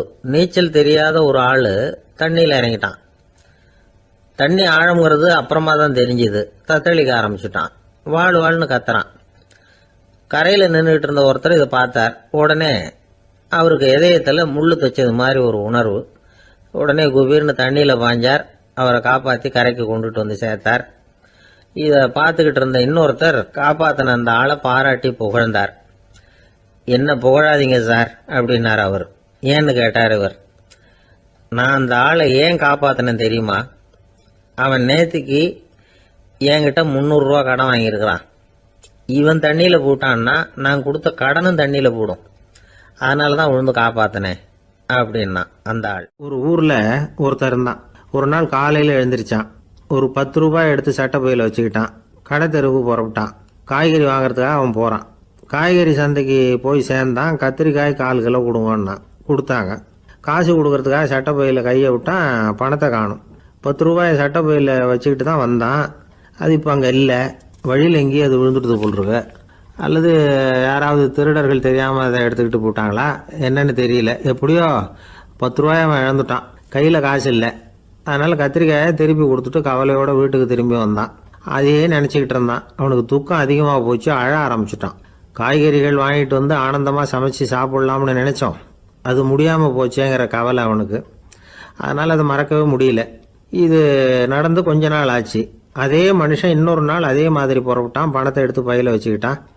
காய்கறி சந்தையை நோக்கி போய்கிட்டு இருக்கிறான். இப்போ வழியில் ஒரு ஏழை பையனை பார்த்தான். தம்பி எங்கே போகிற அப்படின்னு கேட்டான். ஐயா பள்ளிக்கூடத்துக்கு போய்கிட்டு இருக்கிறேன் அவன். சரி அதுக்கே எவ்வளவு கவலையோடு போய்கிட்டு இருக்கிற அப்படின்னு விசாரித்தான் அவன். ஐயா நான் ரொம்ப ஏழை, வீட்டில் வசதி இல்லை, பரீட்சைக்கு பணம் கட்டணும், இன்றைக்கி கடைசி நாள், என்ன செய்கிறதுன்னு தெரியலன்னா. இவன் பார்த்தான். தாங்கிட்ட இருக்கிற பணத்தை எடுத்து அந்த பையன்கிட்ட கொடுத்தான். இதை வச்சுக்கோ, உடனே பணத்தை கட்டு, நல்லா படி, பரீட்சை எழுது அப்படின்னு சொல்லிவிட்டு திரும்பி வந்துட்டான். வெறுங்கையோடு திரும்பி வந்தோம். வீட்டில் கேட்குறாங்க எங்கே காய்கறின்னு வழக்கம் போல் கேட்டாங்க. இவன் நடந்ததை சொன்னான். இப்போ வீட்டில் இருந்தவங்க அவங்ககிட்ட ஒரு கேள்வி கேட்டாங்க. ஏங்க இதே மாதிரி முன்னாடி ஒரு தடவை காய்கறி வாங்க போய் வெறுங்கையோடு திரும்பி வந்தீங்க, இப்போவும் வெறுங்கையோடு தான் திரும்பி வந்திருக்கிறீங்க. ஆனால் முன்னாடி வந்தப்போ வருத்தமாக இருந்தீங்க, இப்போ உங்கள் முகத்தில் வருத்தம் தெரியலையே அப்படின்னு கேட்டிருக்கிறான். அதாவது வீட்டில் இருக்கிறவங்க கேட்டாங்களாம். இப்போ அந்த மனுஷன் யோசிக்க ஆரம்பித்தானான். இந்த 2 நிகழ்வுகளுக்கு என்ன வித்தியாசம்? போன தடவை அவன் பணத்தை இழந்தான், இந்த தடவை அவன் பணத்தை இழந்திருக்கிறான். போன தடவை யாரோ திருடிட்டு போயிட்டாங்க, இந்த தடவை அவனாவே ஒரு பையன் பேரில் இறக்கப்பட்டு எடுத்து கொடுத்துருக்குறான். அன்னைக்கு பணம் போயிட்டுதேன்னு வருத்தமாக இருந்தது, இன்னைக்கு பணம் போனாலும் மனசுக்கு மகிழ்ச்சியாக இருக்குது, நிறைவாக இருக்குது. கொஞ்சம் யோசிச்சு பாருங்கள். பணத்தை இழந்தது மகிழ்ச்சிக்கோ வருத்தத்துக்கோ காரணமாக இருக்க முடியாது. அப்படின்னா வேற எது காரணம்? அன்றைக்கு பணத்தை இழந்துட்டேன்னு அழுதான், இன்றைக்கு பணத்தை இழந்தாலும் மகிழ்ச்சியாக இருக்கிறான். ஆகவே மகிழ்ச்சிக்கும் துக்கத்துக்கும் இழப்பு காரணம் அல்ல, இழப்பு பற்றிய நம்முடைய அறிவு தான் காரணம் அப்படிங்கிறது பெரியவர்களுடைய கருத்து. எந்த பொருளும் நமக்கு கவலையை உண்டு பண்ணுறதில்ல, அந்த பொருள் பேரில் நாம் வைக்கிற பற்று தான் கவலையை உண்டு பண்ணுது. பொருள்கள் நம்ம விட்டுட்டு போயிட்டா நாம் அழுதுகிட்டு இருக்கிறோம், நாமே அதுகளை விட்டுட்டு வந்துட்டா மகிழ்ச்சியாக இருக்கிறோம். இந்த உண்மையை புரிஞ்சுக்கிட்டு நம்முடைய வாழ்க்கையை நல்ல விதமாக அமைச்சிக்கணும். ஒரு ஆள் அழுதுகிட்டு இருந்தான். ஏன்டா அழுகுறேன்னு கேட்குறார் ஒருத்தர். இழக்கிறதுக்கு எதுவும் இல்லை அதனால் அழறேன்னா. என்னடா சொல்கிறேன்னார். கிட்ட வாங்க சொல்கிறேன்னா. இந்த மணி பர்ஸை வேற ஒருத்தன் பாக்கெட்லேருந்து திருடுனேன், அப்புறம் தான் புரிஞ்சுது அவங்ககிட்ட இழக்கிறதுக்கு எதுவும் இல்லைங்கிறது. ஆமாங்க இது காலி பர்ஸு, அதனால் இப்போ அழுதுகிட்டு இருக்கிறேன், திருடியும் பிரயோஜனம் இல்லை அப்படின்னு சொல்லிவிட்டு அழுதானா. கப்பல் கடலில் போய்கிட்டு இருக்கு. புயல், சூறாவளி, அலையெல்லாம் பெருசு பெருசாக ரொம்ப உயரமாக உண்டாகுது. கடுமையான காற்றிலேயும் வேகமான அலைகள்லேயும் சிக்கி அந்த கப்பல் தடுமாறுது. திசை மாறி போச்சு. எந்த பக்கம் போயிட்டு இருக்கிறோம்னே தெரியல. அந்த கப்பலை செலுத்திக்கிட்டு இருந்த மாலுமி ரொம்ப சாமர்த்தியமாக செயல்பட்டார். தன்னுடைய அறிவாற்றலையும் திறமையையும் முழுமையாக பயன்படுத்தினார். அந்த கப்பலை கட்டுப்படுத்தினார். மெதுவாக அந்த சூறாவளியிலிருந்து கப்பலை காப்பாற்றி கரைக்கு கொண்டுட்டு சேர்த்துட்டார். மாலுமின்னு ஒருத்தர் இருந்ததுனால அந்த மரக்கலம் காப்பாற்றப்பட்டது. மாலுமின்னு ஒருத்தர் இல்லைன்னு வச்சுக்கோங்க, அந்த கப்பலோட கதி என்னவா இருக்கும் யோசிச்சு பாருங்க. ஒரு கோபக்காரனுடைய நிலைமையும் அப்படித்தானா. கோபக்காரன்கிறவன் ஒரு மாலுமி இல்லாத மரக்கலம் அப்படிங்கிறார் நபிகள் நாயகம். கொந்தளிக்கிற கடல்ல கொடுமையான அலைகளின் உச்சியில் அல்லல் படுகிற மரக்கலத்தை விட மோசமானது கோபக்காரனின் நிலைமை அப்படிங்கிறது அவருடைய கருத்து. அது மாதிரி இதுன்னு சொல்லல, அதை விட மோசம் இது அப்படிங்கிறார். ஏன் தெரியுமா? ஒரு கப்பல் கடல்ல தடுமாறினா அதை சரிப்படுத்த மாலுமி இருக்கிறார். அவர் தன்னுடைய சாமர்த்தியத்தினால அதை கட்டுப்படுத்தி சரியான வழிக்கு கொண்டுட்டு வந்துடுவார். ஆனால் கோபக்காரனுடைய நிலைமை அப்படி இல்லை அப்படிங்கிறார் நபிகள் நாயகம். மனித மனம் ஒரு மரக்கலம், அறிவு அதில் இருக்கிற மாலுமி. மாலுமி மரக்கலத்தை செலுத்துறான், அவனுக்கு கட்டுப்பட்டு அது ஓடுது. ஆனால் கோபக்காரனுங்கிற மனுஷங்கிட்ட அறிவுங்கிற மாலுமி சரியாக வேலை செய்ய மாட்டான். ஏன்னா கோபம் அந்த மாலுமியின் கண்களை அவிச்சிரும், காதுகளை கேட்காம பண்ணிவிடும். கண்ணையும் காதையும் மூடிவிட்டு கப்பலை ஓட்டுனா எப்படி ஓட்டுறது? அதனால் கோபக்காரன் மாலுமி இல்லாத மரக்கலம். இடி மின்னலில் மாட்டிக்கிட்டு கஷ்டப்படுற கப்பல் மாதிரி கஷ்டப்படுறான். பெரியவங்கள்லாம் என்ன சொல்கிறாங்க? உனக்கு கெடுதல் பண்ணவனுக்கும் நீ நன்மையை செய். எவருடைய விருப்பு வெறுப்பையும் பொருட்படுத்தாதே. பரம எதிரிக்கும் நீ நன்மை செய்ய ஆரம்பிச்சா உன்னுடைய தூய நிலையை பார்த்துட்டு அவனும் உனக்கு நெருக்கமான நண்பனாக ஆயிடுவான். இதுதான் பெரியவங்க நமக்கு சொல்லியிருக்கிறது. புனித குரான் சொல்றது என்ன?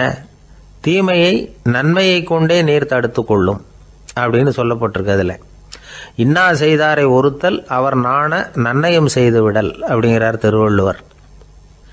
செல்வந்தர் ஒருத்தர்கிட்ட ஒரு சிறுவன் வந்து ஆடு மேய்ச்சிக்கிட்டு இருந்தானா. பெரியவர் அவனை கூப்பிட்டு, நீ நேராக போய் ஒரு ஆட்டில் உள்ள ரொம்ப நல்ல பகுதி எதுவோ அதை எடுத்துக்கிட்டு வா அப்படின்னாரான். இவன் போனான். ஒரு ஆட்டு உடம்புல இருந்த நாக்கு, இருதயம், இது ரெண்டையும் எடுத்துகிட்டு வந்து கொடுத்தானான். பெரியவர் வாங்கி பார்த்தார். அதுக்கப்புறம் இப்போ நீ போய் இன்னொரு ஆட்டில் இருக்கிற ரொம்ப கெட்ட பகுதி எதுவோ அதை எடுத்துகிட்டு வா அப்படின்னாரான். இவன் போய் எடுத்துகிட்டு வந்தான். அவன் கையில் இருந்தது மறுபடியும் அதே மாதிரி நாக்கு, இருதயம், இது ரெண்டும் தான். என்னது இப்பவும் அதையே கொண்டுட்டு வந்திருக்கிற அப்படின்னாரான் பெரியவர். இவன் சொன்னானா, ஒரு உடம்புல உள்ள ரொம்ப நல்ல பொருளும் இதுதான், ரொம்ப கெட்ட பொருளும் இதுதான் அப்படின்னானா. இளம் வயசில் இப்படி பதில் சொன்னவர் தான் பேரறிஞர் லுக்மானுல் ஹக்கீம் அவர்கள். கோபப்படாமல் இருந்தால் இது ரெண்டும் நல்லா வேலை செய்யும், கோபப்பட்டால் இது ரெண்டும் மோசமாக வேலை செய்யும். அதை புரிஞ்சுக்கிறதுக்காகத்தான் இன்றைக்கி இந்த தகவல். கோபம் வந்துட்டால் நாம் என்ன செய்கிறோங்கிறது நமக்கே தெரியாது. ஒருத்தர் டாக்டர்கிட்ட போனார் அவசரமாக. டாக்டர், எனக்கு இப்போ கடுமையான கோப வெறி, எனக்கு கண்ணு மண்ணு ஒன்றும் புரியல, உடனடியாக அதை கட்டுப்படுத்தணும், உடனே இதுக்கு ஏதாவது ஒரு மாத்திரை கொடுங்க ப்ளீஸ் அப்படின்னார். அந்த டாக்டரும் உடனே ஒரு மாத்திரையை கொடுத்து, இதை உடனே போடுங்க, நான் தண்ணி கொண்டுகிட்டு வரேன்னு உள்ளே போனார். தண்ணியோடு திரும்பி வந்தார். இவர் சொன்னார், டாக்டர், நீங்கள் கொடுத்த மாத்திரை ரொம்ப பெருசாக இருந்தது, இருந்தாலும் கஷ்டப்பட்டு முழுங்கிட்டேன்னார்.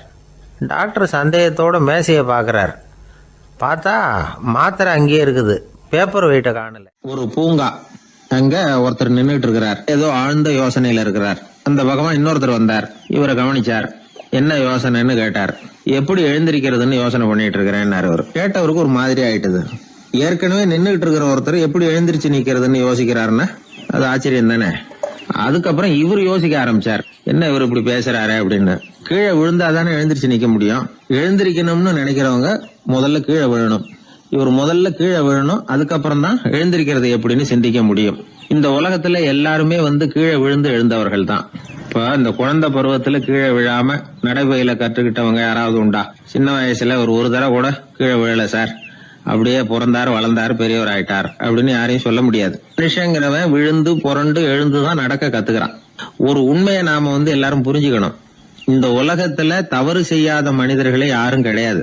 அப்படி இருக்கிறப்போ எப்போதாவது நாம தவறு பண்ணிவிட்டோம்னா அதுக்காக மனசு உடைஞ்சு போயிடக்கூடாது, வாழ்க்கையில வெறுப்பு வந்துடக்கூடாது. தவறு நடந்துட்டுதா அதுக்காக மனசு உடைஞ்சு போடாதீங்க, அதை ஒரு பாடமா எடுத்துக்கங்க. அதே தவறு மறுபடியும் நடக்காம வேணும்னா பாத்துக்கலாம், அது போதும். தடைக்கல்ல படிக்கெல்லாம் மாத்திக்கணும், இதுதான் இதுல முக்கியம். ஒரு அலுவலகம், அங்க ஒரு அதிகாரி, அவர் உயர்ந்த பதவியில் இருந்தார், சிறந்த நிர்வாகின்னு பேர் வாங்கினவர். அவர் தனக்கு கீழே வேலை செய்யறவங்க கிட்ட எல்லாம் சொல்லுவாராம், இந்த நிறுவனத்துல நீங்க எத்தனை தடவை வேணும்னாலும் தவறுகள் செய்யலாம், ஒரே விஷயம் என்னன்னா ஒரே தவறை மறுபடியும் செய்யக்கூடாது, அது முக்கியம் அப்படின்பாராம். இத மேம்போக்கா பார்த்தா அவர் ஏதோ தன்னுடைய ஊழியர்களை தவறு செய்ய தூண்டுறது மாதிரி தெரியும். ஆனா உண்மை அப்படி இல்லை. இன்னைக்கு என்ன நடக்குது தெரியுமா? அநேகமா எல்லா மனிதர்களுமே ஒரே தவறை தான் மறுபடியும் செய்யறாங்க. விளையாட்டு வீரர்கள் ஒரே மாதிரியான தவறுகளை திரும்ப திரும்ப செய்யறது உண்டு. கணக்கு எழுதுறவங்கள பாருங்க, ஒரே தப்ப மறுபடியும் செய்வாங்க. அலுவலகம் வருகிறவர்களை கவனிங்க, ஒரு நாள் தாமதமா வந்தா பரவாயில்ல, தினமும் தாமதமா வருவாங்க. இது மாதிரி செய்த தவறையே திரும்ப திரும்ப செய்யறதுக்கு என்ன காரணம்? ஞாபக மறதி, கவனக்குறைவு, தன்னுடைய திறமை பேர்ல அளவுக்கு மீறிய நம்பிக்கை, இப்படி இதுல ஏதாவது ஒரு காரணமா இருக்கலாம் அப்படிங்கிறாங்க இது பற்றி ஆய்வு செய்கிற வல்லுநர்கள். ஒரு தடவை செஞ்ச தவிர மறுபடியும் செய்யறது இல்லைன்னு முடிவு செஞ்சுக்கிட்டு அதை செயல்படுத்த கத்துக்கணும், அது போதும், வாழ்க்கை வெற்றிகரமா அமையும் அப்படிங்கிறாங்க அந்த அனுபவசாலிகள். அதனால வெற்றிகரமா வாழ்க்கையில நடைபோட விரும்பும் இளைஞர்கள் தவிர்க்க வேண்டியது என்னன்னா, முதல்ல சோம்பலை தவிருங்கள், சுறுசுறுப்பாக இயங்குங்கள் அப்படிங்கறது அவங்க அறிவுரை. 2வது ஞாபக மறதி, எந்த செயல்லையும் ஈடுபாடு வேணும், அக்கறை வேணும். 3வது கவனக்குறைவு, எதையும் அலட்சியப்படுத்தக்கூடாது. 4வது என்னால முடியாதது எதுவுமே கிடையாது அப்படிங்கிற அளவுக்கு மீறிய நம்பிக்கை அது ஆபத்துல கொண்டு போய் விட்டுரும். முதல் தவறு உங்களுக்கு ஒரு பாடமா அமையணும். ஒரு மனிதர் அவர் தன்னுடைய 2 காதலையும் கட்டு போட்டுக்கிட்டு வந்தார். அவருடைய நண்பர் அதை கவனிச்சுட்டாரு. என்ன சார் ஆச்சு, 2 காதலையும் கட்டு போட்டுருக்கீங்களே அப்படின்னு விசாரிச்சார். ஒண்ணுமில்ல சார், வீட்டுல ரொம்ப ஆர்வமா டிவியில கிரிக்கெட் மேட்ச் பாத்துக்கிட்டு இருந்தேன். இப்போ என்னுடைய மனைவி துணிகளுக்கு அயன் பண்ணிட்டு இருந்தாங்க. அயன் பாக்ஸ் அப்படியே வச்சுட்டு அடுப்பங்கரைக்கு போயிட்டாங்க. அந்த சமயம் பார்த்து டெலிபோன் பண்ணி அடிச்சது. அவசரமா ஓடி போய் அதை எடுத்து காதுல வச்சேன். அப்பதான் தெரியும் அது அயன் பாக்ஸ்ங்கிற விஷயம். சூடா இருந்ததா, சுட்டு விட்டுது அப்படின்னாரு. ஒரு காது சரி சார், 2 காது ஏன் அப்படி ஆச்சு அப்படின்னு கேட்டார். அதே ஆளு மறுபடியும் போன் பண்ணா சார் அப்படின்னாரு. இவர் எவ்வளவு தூரம் யோசிச்சிருப்பாரு பாருங்க. தவறு மறுபடியும் நடக்கக்கூடாது. முதல் தவறு உங்களுக்கு ஒரு பாடமாக அமையட்டும் அப்படிங்கிறது தான் இதுல இருந்து நாம தெரிந்து கொள்ள வேண்டிய கருத்து. அதனால தவறுகள் அதெல்லாம் தடைக்கெல்லாம் நினைக்க வேண்டாம், படிக்கெல்லாம் நினைப்போம். அப்படி நினைச்சோம்னா வாழ்க்கையில வெற்றி நிச்சயம். ஒரு ஊர்ல ஒரு கோயில் இருந்தது. ரொம்ப பழைய கோயில். உள்ள போறதுக்கே பயமா இருக்கும். எந்த நேரத்துல இடிஞ்சு விழுந்துருமோ அப்படிங்கிற பயம். அப்படி இருந்ததுனால யாரும் துணிஞ்சு சாமி கும்பிடுறதுக்கு அங்க போறதில்ல. கோயிலுக்கு வர்ற கூட்டம் கொஞ்சம் கொஞ்சமா குறைய ஆரம்பிச்சுட்டுது. கோயில் நிர்வாகிகள் எல்லாரும் கூடி உட்காந்து பேசினாங்க. என்ன பண்ணலாம்னு யோசனை பண்ணாங்க. எந்த இடம் மோசமா இருக்கோ அந்த இடத்த பழுது பார்த்தாங்க. அங்கே எங்கே வர்ணத்தை பூசி கொஞ்சம் அழகுபடுத்தி பார்த்தாங்க. ஏதோ இந்த ஊரில் கோயில்னு ஒன்று இருக்குது, அது மக்களுக்கு தெரியணும் அப்படிங்கிறதுக்காகத்தான் இப்படிலாம் பண்ணாங்க. இருந்தாலும் கோவில் இருக்கிற நிலைமை மக்களுக்கு தெரியும். அதனால் அங்கே வர்றது குறைச்சிக்கிட்டாங்க அவங்க. ஒரு கட்டத்தில் யாருமே வர்றதில்லை. நிலைமை அந்த அளவுக்கு ஆயிட்டுது. மறுபடியும் கோவில் நிர்வாகிகள் கூட்டம் நடந்தது. இந்த கூட்டம் கூட கோயிலுக்கு உள்ளே நடக்கலை. இடிஞ்சு விழுந்துருமோங்கிற பயம். அதனால் வெளியில தான் உட்காந்து கூட்டத்தை நடத்தினாங்க. ஏன்னா உள்ளே போகிறதுக்கு அவங்களுக்கும் துணிச்சல் கிடையாது. எந்த நேரமும் விழுந்துரும் போல இருந்தது. அது வழியாக போகிறவங்க கூட வேகமாக அந்த இடத்த கடந்து போக ஆரம்பிச்சிட்டாங்க. கோவில் நிர்வாகிகள் வெளியில் உட்காந்து கூட்டம் போட்டாங்க இல்லையா, அந்த கூட்டத்தில் 4 தீர்மானங்களை நிறைவேற்றினாங்க. அது என்ன 4 தீர்மானம்னா, முதல் தீர்மானம், இந்த கோவிலை இடிப்பது அப்படிங்கிற முடிவை இந்த கமிட்டி மிகவும் வருத்தத்துடன் ஏற்றுக்கொள்ளுகிறது அப்படின்னு நிறைவேற்றினாங்க. இதுக்கு பதிலாக இன்னொரு கோவிலை உடனடியாக கட்டி முடிச்சுடணுங்கிறது 2வது தீர்மானம். 3வது தீர்மானம் என்ன தெரியுமா? பழைய கோவிலின் கதவுகள், அதிலிருந்து பிரித்து எடுக்கிற செங்கல், இதையே புது கோவில் கட்டுவதற்கு பயன்படுத்தி கொள்ள வேண்டியது. பழைய கோவில் இருந்த மாதிரியே அதே வடிவத்தில் புது கோவிலையும் கட்ட வேண்டியது. பழைய கோவிலின் அஸ்திவாரத்தை அப்படியே வச்சுக்கிட்டு அதுக்கு மேலே நாம் கோயிலை கட்டிக்க வேண்டியது. இதுதான் 3வது தீர்மானம். இதையும் கமிட்டி முழு மனசோட ஏற்றுக்கிட்டது. இது வரைக்கும் சரி. இப்போ அந்த கமிட்டி 4வதாக ஒரு முக்கியமான தீர்மானத்தை கொண்டுகிட்டு வந்து அதையும் ஏகமனதாக நிறைவேற்றி விட்டது. அது என்ன தீர்மானம்னா, புதிய கோவில் கட்டி முடிக்கிற வரைக்கும் பழைய கோவிலை இடிக்கிறதில்லை அப்படிங்கிற தீர்மானம். எப்படி இருக்குது பாருங்க இது. பழசை இடிக்காத வரையில் அதே இடத்துல புதுசாக எப்படி கட்ட முடியும்? பல விஷயங்களில் நாம் நடந்துக்கிற முறையும் இப்படி தான் இருக்குதான். வாழ்க்கையில் முன்னேறணும்னு ஆசைப்படுவோம். அதே நேரத்தில் அந்த முன்னேற்றத்துக்கு எது தடையாக இருக்கோ அதை விட்டு விடுறதுக்கும் மனசு வராது. வெளிநாட்டில் ஒரு பெரிய விருந்து நடந்துக்கிட்டு இருந்துதான். எல்லாரும் மது கோப்பையும் கையுமா அலைஞ்சிக்கிட்டு இருக்கிறாங்க. ஒருத்தர் மட்டும் கையில் எதுவும் இல்லாமல் ரொம்ப நல்ல பிள்ளையா சாதுவா ஒரு ஓரமாக தனியாக உட்காந்துருக்கிறார். அவர்கிட்ட நெருங்கி வாங்க மது சாப்பிடலாம் அப்படின்னு கூப்பிட்டாங்களாம். என்ன வற்பு